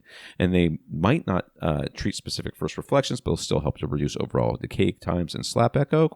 Yes. Yep, absolutely, for sure. So one thing that would be okay with is basically covering the entire front wall. They were already planning to mount the large TV and then have the RBH on-wall speakers mounted around it. So as long as the acoustic panels are not visually distracting, they're fine with the front wall being treated. So Sasi was thinking he might get several Acoustimax DIY 2x4 by 4-inch deep panel kits. And one additional idea that came to mind was making a rectangular hole in the installation that would perfectly fit one of the RBH on-wall speakers within it. That way that there could be panels surrounding the TV, and he wouldn't have to worry about the panels getting in the way of the speaker placement. And the speakers could be within the panels, and since the panels are about 3.7 inches in total thickness, it would be easy to have the drivers right behind the fabric surface with the installation perfectly surrounding each of the front 3 speakers. So first and foremost, is there any reason... This is like exactly like what happened to this podcast where... Last week we had speakers within panels, and this week we have speakers within panels. It's like it's weird. Is there any reason to completely avoid this idea? Would having the on-wall speakers basically embedded in the installation actually help with the speaker boundary interference response? Okay, so a couple of things. My parents were constantly talking to me before their house got destroyed about acoustic panels in their room because they could not understand the TV. They had to go out onto their porch to do like their Zoom calls because they couldn't, like, the room was so echoey, like this room is in here, that it was hard for them to understand what was being said, and other people were having a hard time understanding them. So they would go out on their porch, which was screened in, just so that there wasn't so many reflections around it. And my mom was constantly talking to me about it and what can we do? And I was giving her all kind of stuff. The reality is, yes, any amount of panels will help, number one. But in a situation like this where you're really in a multi-use space, the key to me is one of 2 things: accent colors or the actual color of the wall. You know what I mean? Okay. Just find the color of the wall that you're going to do, or find the fabric and then find the fabric you like that's going to go on and have the paint the panels match to and that. have the paint match. So with that front wall there, depending on stylistically what your parents are into, you just, hey, what color are we going to paint this room? Let's just get panels that match. We'll just cover that. I was thinking if they're panels. okay with basically the whole front wall being covered in panels, like just cover the whole front wall. Like you were going to do DIY anyway, so why not just cover the whole, like do an actual... Make a false wall, basically, and then put panels behind it, basically. What I'm saying? Don't even make panels. Like just put insulation on the physical wall and then cover the whole wall in fabric. Make yourself what is essentially a THX baffle wall, because that's what you're talking about. It is fine to have your in-wall speakers surrounded by insulation. THX recommends that you do exactly that and create a THX baffle wall where you have the same thickness of speaker and insulation. So the whole thing is a flush surface on the front, and there is insulation with cutout right around the on-wall speakers that are all mounted on the front wall. That entire thing is a baffle wall. So that's what I would aim for in this case. If it was all going to be DIY anyway, then just cover the whole front wall with insulation, regular 3.5-inch insulation, cover the whole thing, put the on-wall speakers, you make some rectangular cutouts just where you need them, and then cover the entire front wall with the fabric, and it all looks completely seamless and smooth and awesome. You don't see anything back there, and you've got acoustic treatments completely hidden that way. Yeah, and then you also don't, at that point, you don't have to worry so much about where the speakers are placed, because you could just mount them directly into and you're not buying individual wall. Panels with frames. You've actually lowered the cost probably while getting even more treatment on that wall. Yeah, and then for the rest of the room, it's just panels of, and I know if you're going to DIY this thing, you don't have to make 2 foot by 4 foot panels. No. You can make them any size you want. That's right. No one's going to come in and go, ooh, that panel's only that's a 2 by 1, 2 foot by 1 foot. What is that treating? Who cares? Shut up. Get out of my house. But still try to get them as thick as possible. Don't do 1-inch panels. That's kind of a bit of a waste. Yeah. And second, he asked, which of Acoustimax's 3 fabric options, the DMD, Executive, or Suede, would be acoustically transparent enough to have the front 3 speakers behind it? He did consider the option of covering the panels in speaker grill cloth instead, but would that be visually opaque enough to hide the insulation and speakers behind it? Basically, what's the best fabric choice here? Again, this is going to come down to color to a certain extent and how much... how acoustically transparent the fabric itself is. Yeah. But that being said... Okay. That being said, even if it's like one is slightly less acoustically transparent, I will say other, the suede would not be the choice here. The suede definitely does attenuate high frequencies like quite substantially, to the point that you've almost, when you use the suede, almost done a little bit of a combo panel thing where it's like it still absorbs the bass very well, but it reflects the treble mostly. It doesn't really let that through at all. So the suede is definitely not the choice here.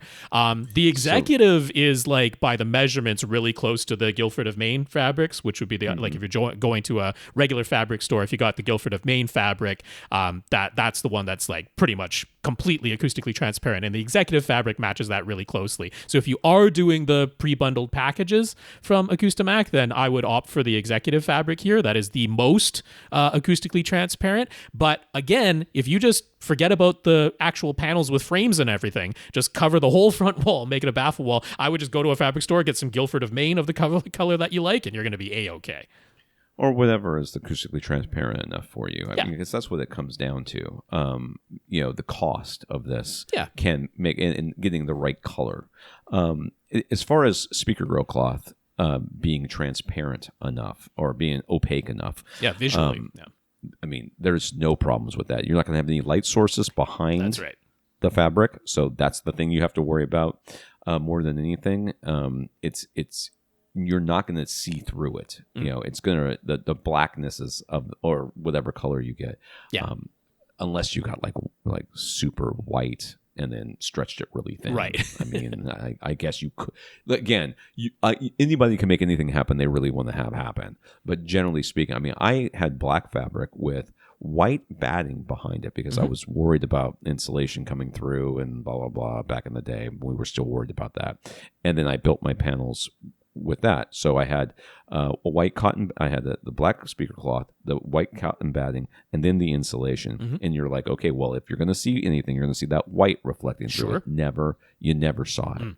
Never knew it was there. And then I built some without it. There was no difference visually. So it is, and to me, it would be very unusual for you to be able to see through these, the speaker grill cloth. Tyler has a ground loop hum. At least he's pretty sure that's what it is. He's got his AV receiver plugged into one outlet, and then the subwoofer is plugged into an outlet across the room, and there really isn't much option to have them both plugged into the same wall outlet. As soon as he connects the subwoofer, connects them with the subwoofer cable, he gets a low, steady hum. Mm-hmm. So he was planning to get a mini DSP 2x4 and to tune his subwoofer setup anyways. And at one time, Mini DSP offered a balanced version of the Mini DSP 2x4, but they don't anymore. The 2x4 HD only comes in an RCA unbalanced version, but for a little over double the price, they sell the Mini DSP Flex, and that can be ordered in a balanced version. Double the price. Those things aren't cheap. More than double the price, yeah. $500-ish for that Flex. So would this fix this subwoofer hum, and would a balanced connection reject that noise? Because if it will, the higher price will be worth it to him. Yeah, the hum is awful to begin with. Oh, yeah. That's just, getting rid of the hum is important. Mm-hmm. But just because you have an XLR cable, which is grounded, everything else was grounded. The grounding problem is in the walls and in your electrical wiring. The grounding problem is not necessarily in your AV receiver or your subwoofer. Yeah, the noise rejection that balanced cables provide is for radio frequency noise that gets picked up by the cable itself. So like in a stadium setting where there's oodles and oodles of radio frequency and electromagnetic interference, and you're dealing with cables that are very, very long, then an unbalanced cable, even with some shielding, some of that noise will get picked up. The cable is an antenna, so you're either shielding it or having a balanced connection that ends up rejecting that noise because it inverts one half of the signal on the other end, and any noise that was picked up, the inverted signal cancels out the original signal. That's how that works. But a ground loop hum is a completely different kettle of fish. That's not some kind of radio frequency or electromagnetic interference that's being picked up by the cable acting as an antenna. That is a difference in ground potential between two things that are connected electronically, and a balanced cable will still connect them electronically and still produce that hum. So this isn't the solution. What I would say here, the number one solution ultimately is call an electrician and have the grounding of your house, completely properly redone. But obviously that could be a bit more time and money intensive than you're looking to do right this second. The easy solution here is get a wireless subwoofer kit. A wireless subwoofer kit will eliminate that ground loop hum because there is no more electrical connection between the subwoofer that's plugged into one outlet and the AV receiver that's plugged into a different outlet with different ground between those two electrical wall outlets. Wireless subwoofer kit can be very affordable. Just make sure the receiving end that's plugged into your subwoofer is plugged into the same outlet as the subwoofer, and the transmitter end that's plugged into the AV receiver is plugged into the same outlet as the receiver. But of course, those things are physically very close to each other, and that should be easy to do. And that's the way to solve this problem. Yeah. Wireless subwoofer kits are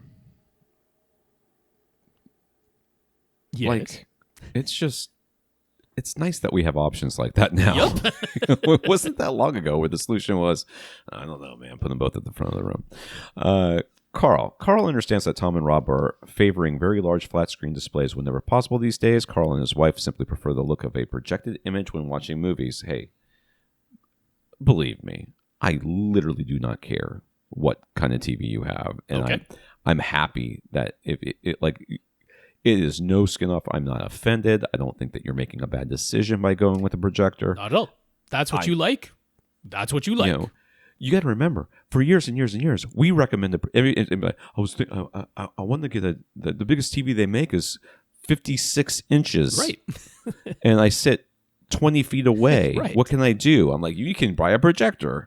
If you're sitting 20 feet away today, I'm still going to tell you to get a projector because there's no affordable flat screens for 20 feet away. Yeah, that's right. Anyways, plus they always go for a front of the row of the theater field of view whenever possible. That's a lie. No one does. They on do. Purpose. Carl and his wife really do. I never would, but they honestly do. Yeah. The front row of a theater is purgatory. They do it. It might actually be hell. It actually might be hell. I don't know how they live like that, but that's what they like. All you see is like people's collars. I know, because their faces are too high. Anyways, flat panels simply cannot compete with that sort of image size, sort of screen size they desire. So that's fine, right? Just different personal preference. And Karl and his wife happen to both like the same thing, thankfully. And it's just different from what the AVRant guys like. Yep. But if they were affordable, would we really take a modular micro LED display over a projection setup specifically for a dedicated home theater? Karl actually has a lot of experience looking at giant video walls. They're in use at a university campus and U.S. Air Force bases where he works. At the university campus and U.S. Air Force Base where he works. They do look great, and projectors would not be as good for those purposes in installations, but to him, those giant direct view screens just don't feel cinematic. They give him the sense that he's just looking at an enormous TV because that's exactly what they are. But to him, there's a different kind of elegance to a movie. Don't look at the picture. Don't look at the YouTube video. Elegance to a movie theater projection experience, and he is not looking forward to commercial cinemas being converted to Samsung Onyx micro LED displays. He wants to stick with the look of projectors, and then there's the audio side of things too. There's no putting speakers in the ideal locations behind the screen when it's a huge flat panel. We've discussed in the past why there are still lots of reasons why projectors won't go away entirely anytime soon, but if they could go away, would we, Tom and Rod, actually want them to? In other words, are we recommending to people that they get a big flat panel instead of a projector when the screen size and price makes sense because we are eager to use a TV instead of a projector? Or are we simply resigning ourselves to the fact that that's the way things are trending, so we might as well go with the flow, as it were? Man, I ain't care about no flow. I don't care about that. I straight up prefer the direct view display. That's my answer there. I straight up prefer it. I'm eager for the Samsung Onyx micro LED displays to come to the cinemas. I'm all for the modular displays covering entire walls and doing things that way. That's me. That's the way I'd like to go. So I use car analogies a lot around here, and I'm going to do it again. So just buckle in. I have now a hybrid. I did not purchase it because I wanted it or that I was looking for it. My wife test rode it and said I want it, and I was like, okay, well, I guess this is before the hurricane. Definitely wouldn't have bought it if I had known the hurricane was going to come destroy my house. I'll tell you that much. It's used. It's not new because I don't buy anything new, and it has so many freaking bells and whistles that it's obnoxious. Okay. It is obnoxious. That car fusses at me almost as much as my wife does when we're driving. She's just like, it's constantly telling me what to do. It's like, you're changing lanes. I know I'm changing lanes, but you didn't put your blinker on. Okay.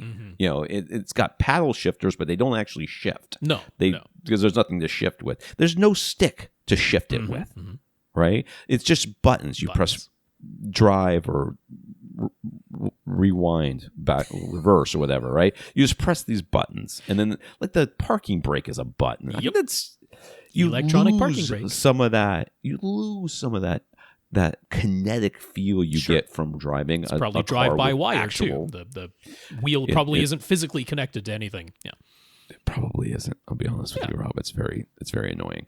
But you know, as somebody who took his driver's test with a manual, right. I was in a manual. This is, you know, even back then people were like, drive an automatic for your driver's test because that way you don't have to worry about stalling it. And I did stall it during my driver's test one time, and I still passed. California, you know, whatever, the Wild West out there. But, you know, I love driving manuals as well, and it's a completely different experience than driving an automatic.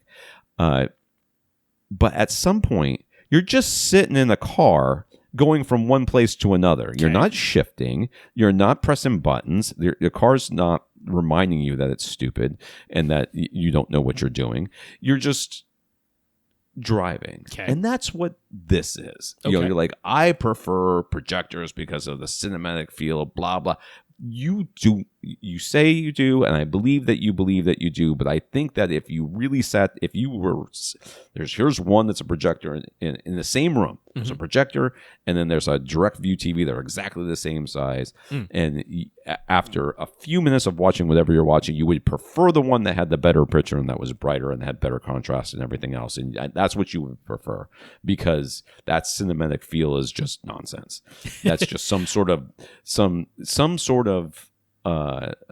holdover of I I like what I like, and I don't want to have to like something new, because then if I like something new, I have to learn, not necessarily learn more about it, but I just have to change. And people at some point just go, I'm done changing. I don't want to do that anymore. And I understand it, and I'm not saying you're a bad person in any way, shape, or form. I'm saying is that we have to fight that urge. We have to be open to the new technology, because my new car is ridiculously nice. It's too nice for me. Like, I don't, like, it offends me how nice it is. Like, I have 2 keys and they're numbered. And if my kid takes his key, he's taller than me, it adjusts the seat for him as he opens the door. Memory, and if I open the door with my key, it adjusts the seats for me. And that is super nice. It's like, nothing is more obnoxious than me sitting in the car and being reminded how much taller my kids are than me, than having to go for what feels like ever for my feet to start touching the frickin' pedals. It is nice. It is nice. And as wonderful as projectors are, as much experience that you've had with them, and as much love as you have felt towards them, in the end, the better picture is better, and that's the end of it, and that is what makes something cinematic. So I go out to the actual movie theaters these days. I am almost always opting for the newest IMAX in my area. That's the one I'm going to. It's a laser IMAX, and when I look at that display, like, it doesn't really look like projection anymore. It's a 4K laser driven DLP is the base processing in there, and I look at that nice big, very very big IMAX screen, and I go, you know what that looks like? Looks like kind of a low end LCD TV. Because the black level is still not inky black, and the contrast is about, it's DLP, so, and it's not 6-chip DLP, it's not Dolby Cinema, so the contrast is about equal to a mid-grade LCD as far as just, ANSI contrast goes, but the black level is not as good as a LCD TV these days. I'm like, that's what IMAX looks like. It looks like a very, very, very big mid-grade LCD TV. So I'm like, you know what? If I could get a very, very, very big OLED grade TV at the movie theater or at home, that's what I want. I'd rather have that. Yeah. I just, too often I hear people talk about, manuals or an older technology as being superior simply because it's older and it's more real. No. Look, there are lots of cases. Screams of kids these days and sentences that always start with kids these days. I refuse to be that guy. Okay. And you can be that guy, Karl. There are lots of cases where like 150 inches, 160 inches would be the right screen size choice for me. Even for me, like, I don't like to sit at the front row of the theater like you and your wife do, but there are lots of cases where I'd be like 150 inches, that's the right size. And you can get today a 150-inch modular micro LED Samsung The Wall, or you could quite easily get a projector that very nicely fills 150 inches in a fully dark room. The micro LED doesn't have to be in a fully dark room, but it's like, but the price delta between those two things is huge right now. So I will be telling people, when 150 inches, 160 inches is the right screen size choice for you, get a projector. Unless you have $150,000, $200,000 to spend. Even then, I'm like, wow, to justify that. I cannot justify. I would never justify that. So I'm definitely going to tell people to still get projectors where that is clearly the right choice financially, or for some other reasons. There's other times when it is still the right choice. But I prefer the flat panel display for sure. If I can do it affordably, if I could get the micro LED modular display, 150 inches for the same price as the projection setup would cost, I'd get the micro LED 100% of the time. Okay, I don't want to get bogged down on this because I do have a lot of feelings about it as far as resistance to change, but let's just keep going. So this is from Brenda's husband Andrew. So my question is, who are we talking to? Andrew or the husband or Brenda? But is that's Brenda the way he one signed it, so I'm going to go ahead and say no. It's Andrew. Okay. Well, I respect you, Andrew, for recognizing that your wife is a part of this conversation, even if she's not. She really is specifically asking. Really the question. So first up, Brenda and Andrew have an 83-inch LG C1 OLED in their family room, and it looks great. But when Brenda wants to watch the Golden Knights playing, Las Vegas Golden Knights hockey, NHL. Is that hockey? Yeah. Okay, I had to ask because I didn't know. They're far enough away from the 83-inch screen that it simply isn't immersive enough. So she takes over the dedicated home theater and watches on their 150-inch projection screen. No complaints from him. Yeah. I mean, Karl. Ta-da. I don't know what to tell you. That's right. The home theater used to be a multi-purpose room, so they went with a 16:9 ambient light rejecting Cinda Gray 3D projection screen from Elite Screens. Since they've converted that room to being strictly home theater, though, they've since converted it. So now they have total light control. They didn't change the screen, and he knows we've said that how we prefer to use a white projection screen as long as there's no ambient light, but they honestly have no complaints at all while continuing to use their Cinda Gray 3D material, and the screen literally cannot be any larger. So they have no intention to change that part of the setup. I like how people have to feel like they have to justify why they're not going to do a thing. Like, I don't care. You could put a black screen up there for all I care. I don't care what you do. As long as you're happy, it doesn't make any difference to me.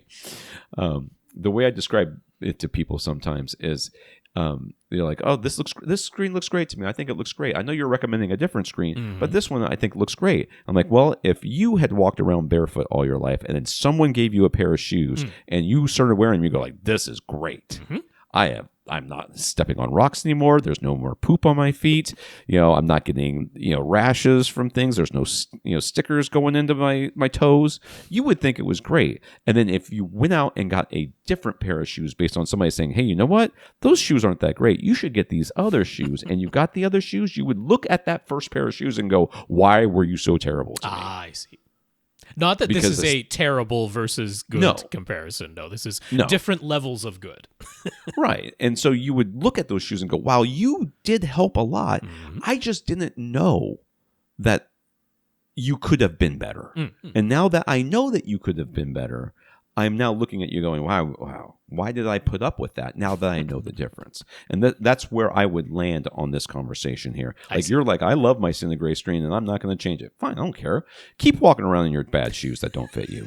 That's great. The Cinda Gray 3D is not a bad screen. I don't care. You know what I mean. The top. I'm not saying it's a bad screen. I'm saying it's the wrong screen for this new application. New environment. Gotcha. That's right. So the current projector is a Sony VW295 ES that they've had since 2019. Well, that's crap. You should throw them. I'm sorry. Shoeless. Boy, either I've had too much coffee or not enough. Considering I don't have any liquid in here, it's surprising. The lamp has replaced once in that time, so you're not using it that much, really, because that's only one lamp replacement. Seems not that much, so that's great. The projector has been professionally calibrated, and it's getting to be about time for another lamp replacement, so he's thinking maybe they'll just upgrade the entire projector instead. Naturally, he's considering JVC. Their max budget is $6,000, so these days that basically limits them to the quote-unquote entry-level 4K models from either JVC or Sony. Andrew is a gamer, maybe not hardcore, and definitely not a professional gamer or anything, but he would appreciate having full HDMI 2.1 features and 4K 120 support. Yeah. He's kind of curious about getting a laser projector. I'm curious about how you're going to change that laser when it goes bad, but we'll see. But he does wonder a bit about not being able to replace the light source. Me too. So all of those factors had led him to the lamp-based JVC NP5, which has now been discontinued to make way for the laser-based NZ or NZ for Rob. Speak Canadian real quick. 500. The NP5 is still available though, and for well under $6,000, it has full 4K 120 and HDMI 2.1 support. While the NZ 500 tops out at 4K 60. Yeah. Any of the other models that can do 4K 120 are well over his budget. So is that it? Is the MP5 the way to go? Or should he care more about getting lasers instead of lamps at this point? And will the MP5 be okay or too dim on their 150-inch 1.2 gain silver-looking screen material? I mean, we have long recommended the MP5 because of the whole lamp But situation. We have mentioned about the screen size, right? And 150 inches is a bit big for HDR. Yeah. For SDR, for standard dynamic range, no problem using an MP5 on a 150-inch screen. Be totally fine for standard dynamic range. Gray screen on top of it. Even though it's a 1.2 gain, you put the gray screen on top of it, the HDR is really going to it's going to struggle. HDR is, essentially, HDR is not going to look any different from SDR. That's the upshot. At that screen size with an MP5, HDR simply is not going to be any brighter than standard dynamic range. That they're going to appear very, very equal. So that's the thing to keep in mind here. I like that MP5 a lot. Given the price point that you're going for, given the performance you're looking for, there aren't a ton of other options. It is as simple as that. Well, I mean, you can get that MP5. Yes. And then get a smaller screen that's white.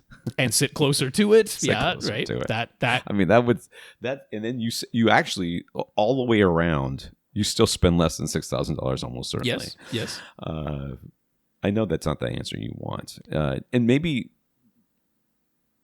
you don't care. Maybe you don't care about, because you haven't cared about HDR. You haven't had HDR in here, and you're not still going to have HDR. But now you're going to have the difference was you had a projector that could not do it. Right. Now you will have a projector that could do it, right, in theory, if you didn't hamstring it. Yeah. And it's not your fault. I mean it is, but it's not really your fault. Budgets is what budgets are. You have to stay within that budget, and I appreciate that. It's not like that's some dinky budget either. It's just no, it's this not. This is the way prices have gone. I mean, this might be the way that AV receivers go in the next couple of years too. It might be. I hope not, but it's looking like it might. I have 7 speakers. Which receiver should I buy? It's this one, and it costs $4,000. Yeah. You know, that might be it. That might be what ends up happening. We don't know. But this is where we are in projector land because, as others have mentioned, TVs are getting real big. And as long as most screens do not need to be bigger than 98 inches. Sure. I mean, most of them don't need to be bigger. Most people think they don't need to be bigger than 65. But that's changing. Yeah. They're getting larger. But yeah, I mean, so the alternative here that would fit your price point and still do all the things that you want to do, 4K 120 support and all that, would be actually going to Epson's LS12000, right? Because you can't, within the budget, you can't really go to the higher tier models. And these days, like in the JVC and the Sony current lineups, you got to get all the way up to their $15,000 projectors to get back the 4K 120 support. It's kind of ridiculous. Yeah. So even if you found those on sale or used or something, they're not going to be under $6,000. You could look for something like an NZ7, right, which has also been discontinued, making way for the NZ700. The NZ7 was basically just the laser version of the NP5. They were very, very similar, the NZ7 and the NP5. It's just the NZ7 used lasers and the NP5 used lamps. But the NZ7 is not dramatically brighter than the NP5. It really is just the laser version of that same projector, and it was more expensive. Like it's still retailing at $9,000, but because it's been discontinued, you might be able to find an NZ7 for under $6,000, but it's not going to be dramatically brighter than the NP5. So the LS12000 is brighter than the NP5. The LS12000 does use lasers as its illumination, but the price point is lower. It is not a native 4K resolution panel. It's a 1080p panel, but they're wobbling it 4 times per frame, and they can do that fast enough to still do 4K 120 in that LS12000. So that would be the other one to consider. But the LS12000 doesn't have JVC's lovely frame-by-frame dynamic tone mapping. So if you are watching HDR, you don't have that frame-by-frame dynamic tone mapping processing on the Epson. So there's trade-offs. Whichever route you go here. So in a way, I kind of, I definitely agree with Tom's suggestion that it's like, well, this is all predicated on you actually caring this much about HDR looking significantly different from SDR. Because if you're okay with just having a dramatically deeper black level and higher contrast all of the time, which is going to be the case going to the JVC NP5, but it's just HDR doesn't look dramatically different from SDR sticking to that screen size. Like, you're A-okay there. SDR brightness, no problem for the NP5 at 150 inches. But if you really, really care about HDR, then maybe you do change the screen and you go to a smaller screen size and sit closer to it to have the same field of view. Yeah, but those are basically your options. Yeah, and I don't know what else to say other than that. I think that's pretty much it. Yeah. And the LS12000, like, it is brighter. It's depending on how you set things up with how close it is and the zoom range and all that, it can be almost 40% brighter than the NP5. So it's a visible difference for sure. But yeah, then it's the trade-off of not having the frame-by-frame dynamic tone mapping. So you gain some, you lose some. Mohsen in Australia. Mohsen appreciated our discussion about his seating and the suspiciously inexpensive black recliners he found for sale on Amazon Australia. Just as an FYI, he was hoping not only to change from his current off-white colored seats to black, but also expand 4 seats in his front row, since they sometimes have as many as 8 people in the room. He'll check out the Valencia seating that we linked to last week and find out what his wife thinks. Mm-hmm. He was also interested by our take on the Valerion VisionMaster projectors, whatever the thing is called, and that are being sold by Kickstarter. I was just going to make a joke to the last guy about, about going to Kickstarter to find a projector, and I forgot to make it. I had it in my mind, and you were talking, and I didn't get it. I forgot it. He ultimately agreed with our take that even the Max version is not the right choice for Adriano's setup, since it lacks the zoom range and lens memory features he would require. Just in terms of the listed specs and the hype around them, he's seen some of the YouTube videos about them, but also read a couple of write-ups by reputable projector reviewers such as Projector Reviews and what seems like a full hands-on review of the Pro 2 model by Projector Junkies. The hands-on Projector Junkies review in particular seemed to confirm that even after calibration for accurate colors, it really could output close to its claimed 3000 ANSI lumens. They measured 2790 ANSI lumens with their meter directly facing the lens of the projector, and it could handily exceed the claimed 3000 lumens if you forego color accuracy. Sure. Which, nobody really cares about color accuracy with the projector. Why would you care that people look like people and not red blobs on the screen? The full-on, full-off contrast also lined up with the claimed 15,000 to 1 spec, and then with the native DLP contrast coming in about 4,000 to 1 full-on, full-off and about 1,600 to 1 ANSI contrast. But the reviewer had a lot of praise for the enhanced black level processing, which only works with the laser power set to 100%. Mm-hmm.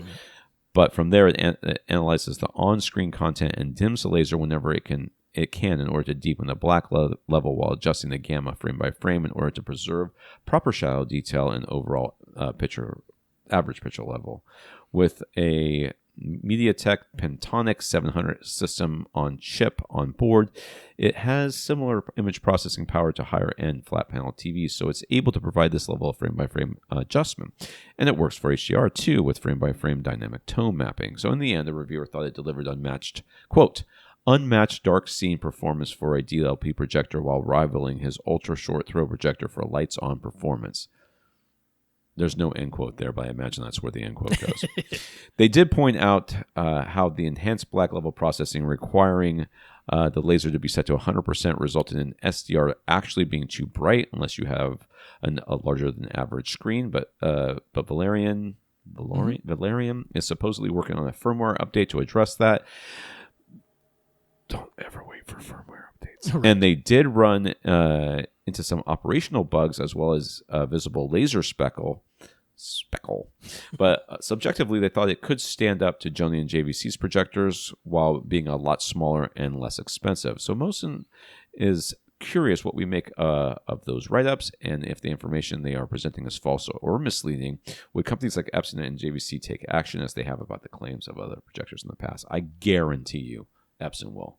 If Epson thinks you're lying, they 1,000,000% will, because they are getting annihilated on Amazon and these other places by these crazy claims.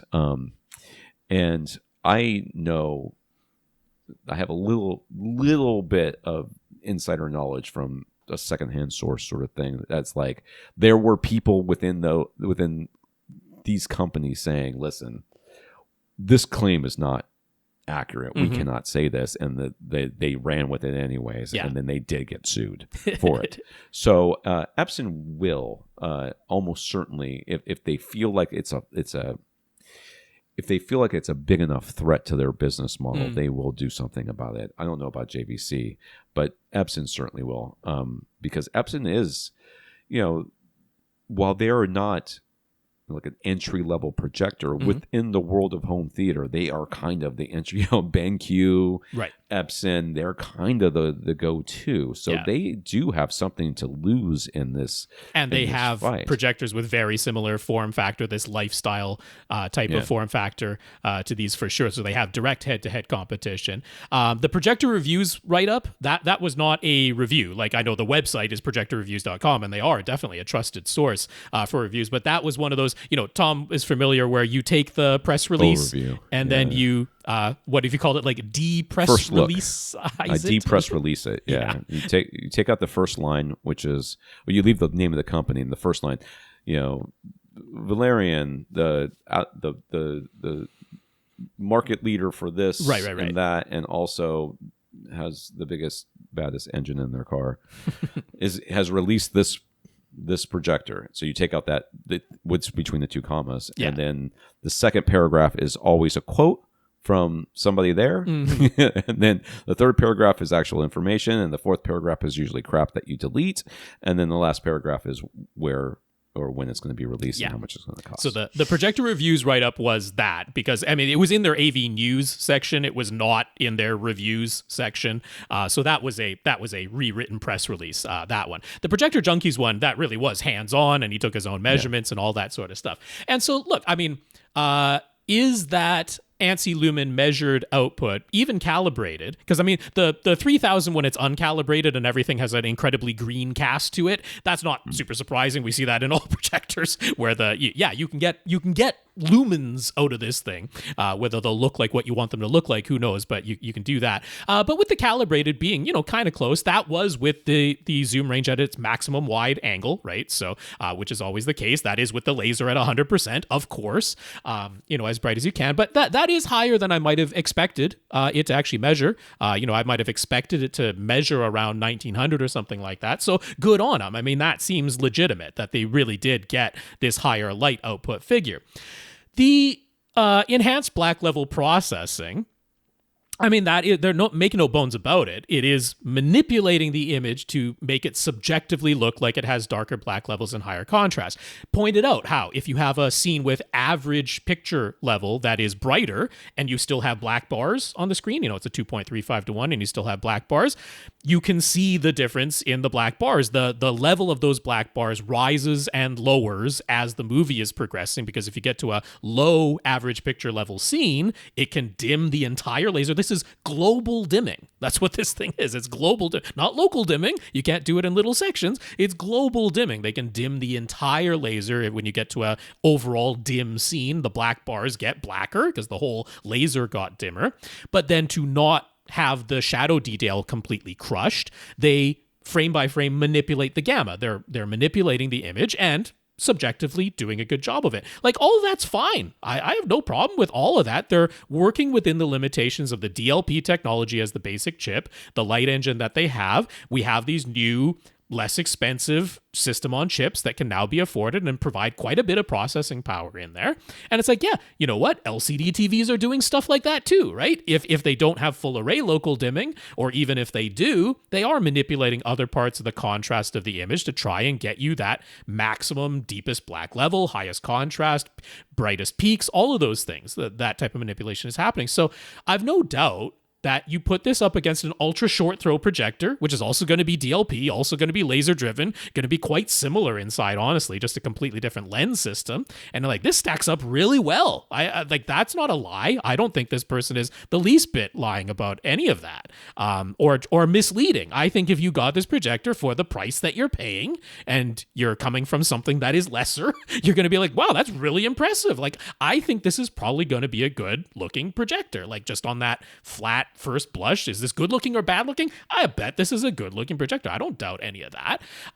When he was going on about the like beauty of the industrial design, I'm like, it's a black cube. It's a black cube, dude. That was weird. That part of the review, I don't know why he felt it necessary, but the entire meat of the review was the tiny little cons section. That's all you had to pay attention to in that whole long Projector Junkies review. The tiny little cons section was like, it had bugs. You had to turn the laser light up to 100% to get the enhanced black level to work, which was actually completely inaccurate and made SDR too bright. It's like overly brightened. Everything is kind of glaring when that was on. And they say they're working on firmware updates, but this thing isn't supposed to be coming out till May of 2025 anyway, and that's via Kickstarter, and who knows if they'll actually hit those things. And then there's still laser speckle on this because they don't have the fancier lenses that mitigate the laser speckle. It's like, there's your review. The cons section. He kept it short because he wanted to keep the manufacturer happy. They sent this projector early to him so he could review it on his website and get the clicks on those things. But that cons section, that was the review. It's like, it's not perfect, it's not magic, it's a DLP projector, and the processing is impressive, and the light output is impressive. I don't have any doubts about those things, and I'll bet if you saw it, you'd be like, man, for $2,000, that's a pretty darn good looking, easily portable, easy to set up, little black cube of a projector. I'm like, I'm really impressed by this thing. That I don't doubt for a second. Whatever. Scrolling. Tony is the fellow who set the huge DefTech CS9080 center speaker to me, and he has a little story to share about it. Back when he was just starting his home theater journey, he had a sound bar, and he wanted to improve upon that. He researched on his own, ended up buying a pair of DefTech BP9080X towers with their built-in side-firing powered bass woofers and integrated upwards-firing Atmos modules and a medium 2.2.2 setup, if you're willing to think of them that way, which I am not. Right. But I will take your word for it. That's right. He was actually quite content with how they sounded because that was his first pair of shoes. And in hindsight, he probably should have stopped watching more home theater channels on YouTube and reading comments, but he didn't. So the internet convinced him he needed a center speaker, so that's how he ended up with the CS9080. But he found it underwhelming, and it rattled his TV stand because it's humongous and it has power drivers for no apparent reason. But instead of just moving on, he doubled down and ended up buying a second one since they were on sale at a good price and made them into a stereo pair for his bedroom. They sounded fine for a while that way, but he rearranged his bedroom furniture, and the pair of DefTech centers just took up too much space, so they've been in their boxes unused ever since, and he wound up changing the speakers in his home theater setup too. Those DefTech towers are still in use in his house, but as part of his driving simulator rig now, you gotta see this picture, guys. Yep. Flickr album if you're listening to audio only, or you can see it on YouTube right now as we're talking about it. Oh man, I don't know if this man is a bachelor or not, but this screams bachelor. This is a non-decorated, quite bare setting of a room. Tile room with white walls, white tile, white walls. Looks like a converted garage or something. Yeah, no decoration on those walls. That's right. He had the pair of surround speakers behind him, so it's kind of a 4.2.2 setup, good enough for Forza Motorsport at least. I mean, dude, they probably rocking that thing. I'd be honest with you, I would actually move the speakers up and out and like tow them directly into your face. Oh yeah, might as well. This is a one-seat setup. This is a question. one-person setup. Yeah, Yes. Because if you move them up a little bit and out a little bit, it gives you much wider separation and tow them into your face, and then you're just getting the most direct sound as possible. He wanted to ask some questions, some of them just out of curiosity. If you do happen to be using speakers with built-in powered bass woofers like his DefTechs, do we still say to set them to small in your AV receiver settings? What if your room correction program automatically sets them to large? Should you manually change them to small and then what? Give them a lower than normal crossover frequency? No, you set them to small, always. If I don't care what your receiver says, it's not the boss of you, you're the boss of it. You set it to small because those powered woofers are still going to be playing sound at that 80 hertz crossover point. Yep, and above. That is, and above. And a little bit below, actually, because it's not a brick wall. So, yes, you still want to set them to small. You still want to have them crossed over. You still want to have them crossed over to a normal crossover, which would be around 80. Maybe it's a little bit higher. Maybe it's a little bit lower, but it's not based on the size of the speaker or how low the speaker can go. Right. It's based on your room and how the bass sounds in your room. Yep. If your speakers and subwoofer are not crossing over evenly, if you're getting some sort of weird suck out or maybe boost at the 80 hertz frequency that we tell you to start at, then you change it to something else and see if it sounds better. And actually, we usually suggest going higher. We usually suggest going up, not down. Yeah. Down is usually worse, but sometimes it's not, but usually is. So yes. Yeah, I absolutely get the intuitive thinking that people have of, I want my speaker to play as low as it can, and then for what it can't play, I'll transition over and let the subwoofer handle what the speaker can't play. It can't go lower than 40 hertz, so that's where I'll transition over. It has almost nothing to do with how low your speaker can play. You could have a speaker that itself, outdoors or in an anechoic chamber, plays ruler flat down to 20 hertz. Great for that speaker. Good on it. Wonderful. But you take that speaker, you set it up where it makes sense to set up the speakers for proper stereo imaging, because that's the number one priority, and then you play a sweep through that one speaker all by itself down to 20 hertz. And sitting in your seat, or particularly if you have like a 3-seater couch, pretty common setup, and you sit in all 3 seats of that 3-seater couch and you listen to that sweep play down to 20 hertz through that one speaker in its good location for stereo imaging, and you're like, well, the speaker can play down to 20 hertz perfectly flat and linear, but that's not what I'm hearing anymore.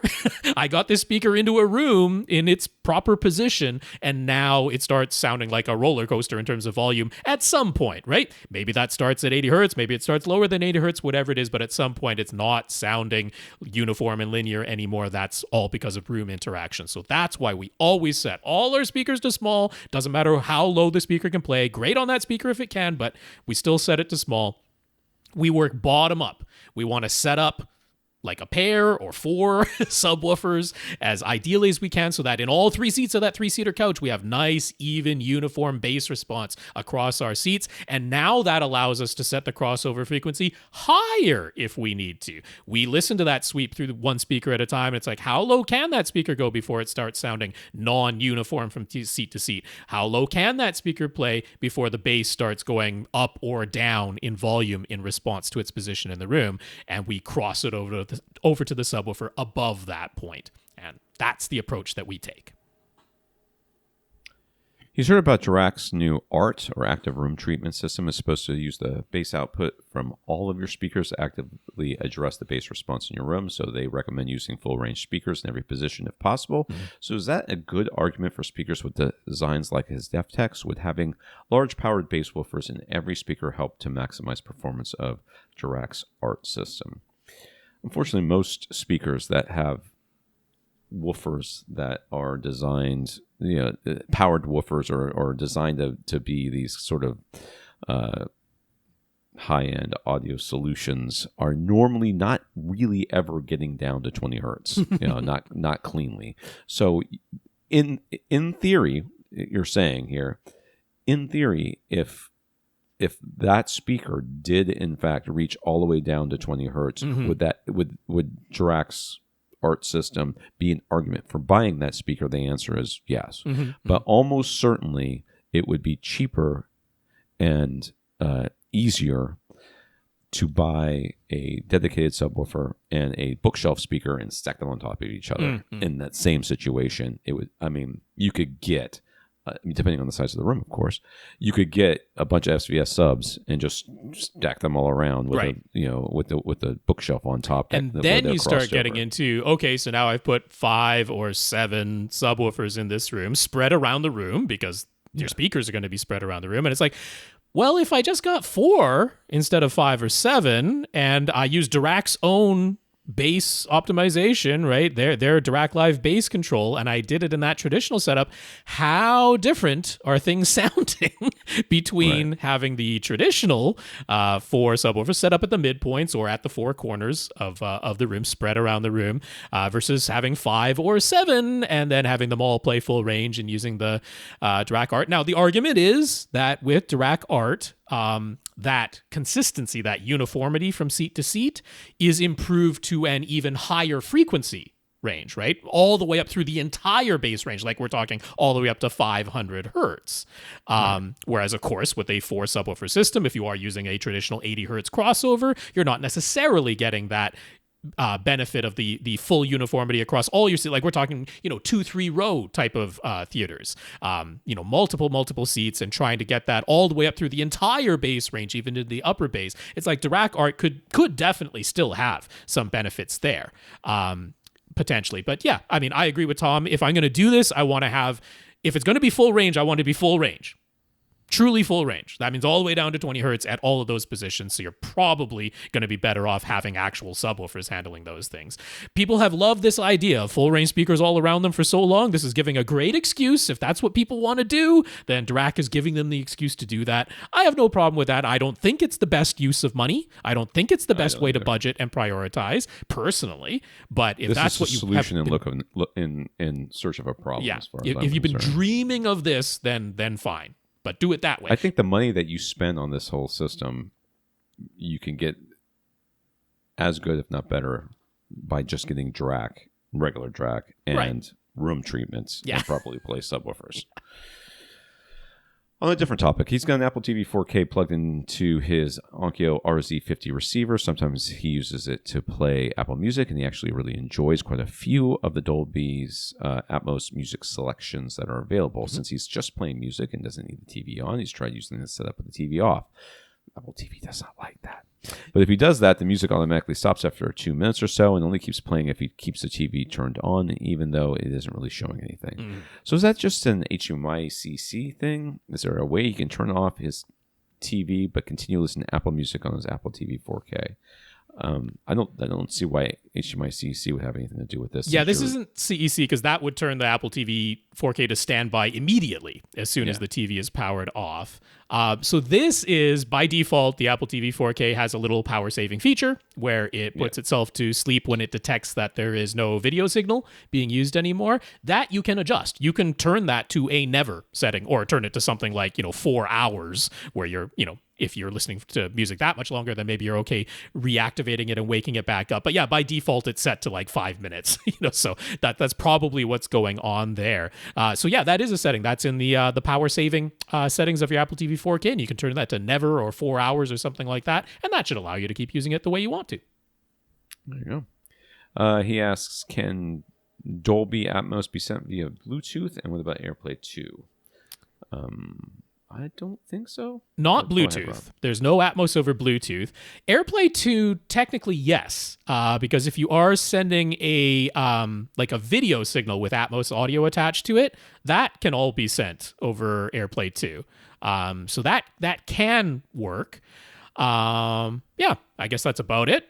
It can work over AirPlay 2. It's possible to do it that way because they use the Dolby Mat, which is actually like 2-channel PCM. That's what's actually being sent. That's the base signal, but then it has all this metadata attached technology to it, the Mat signal on there, and that has all the Atmos extensions built in there for the decoder on the other end. So it can be done over AirPlay 2.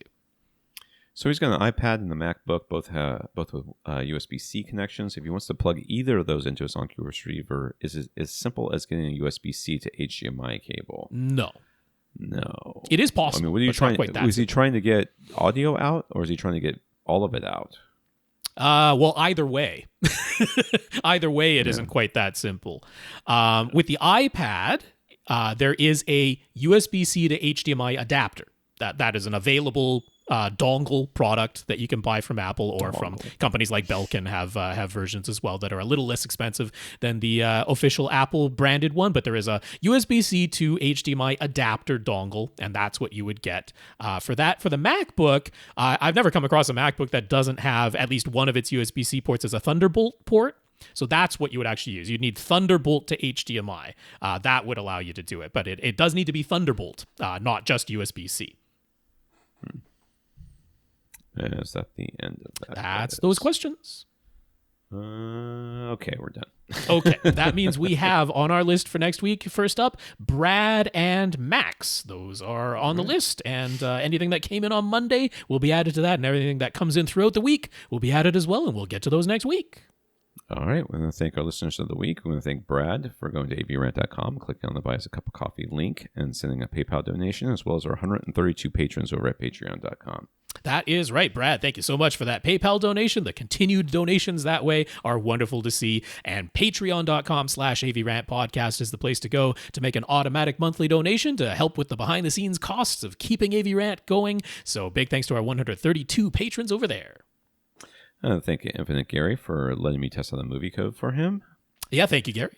I thank Ryan for sending... I guess let's just go Ryan and Dan and Tony for sending or either offering to send or sending products to me. That's right. Thank you, Ryan. Thank you, Dan. Thank you, Tony. Mm-hmm. And Lee for Tony.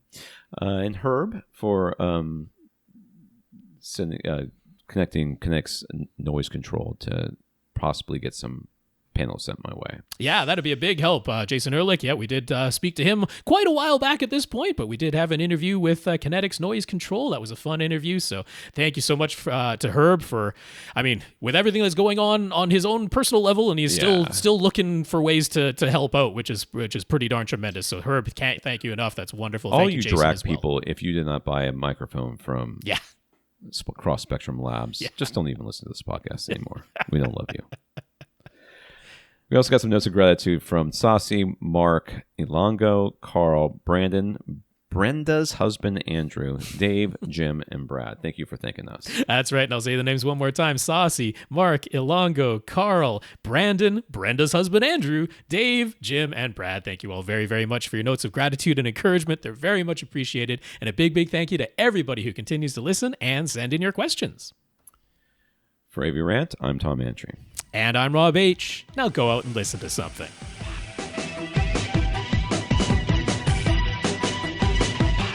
Want your question answered? Send it to question@avrant.com.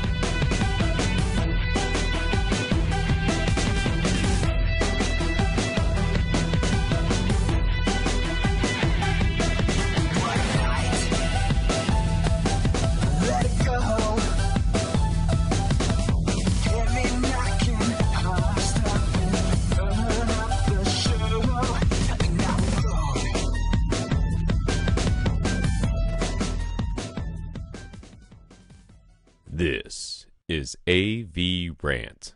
Now go out and listen to something.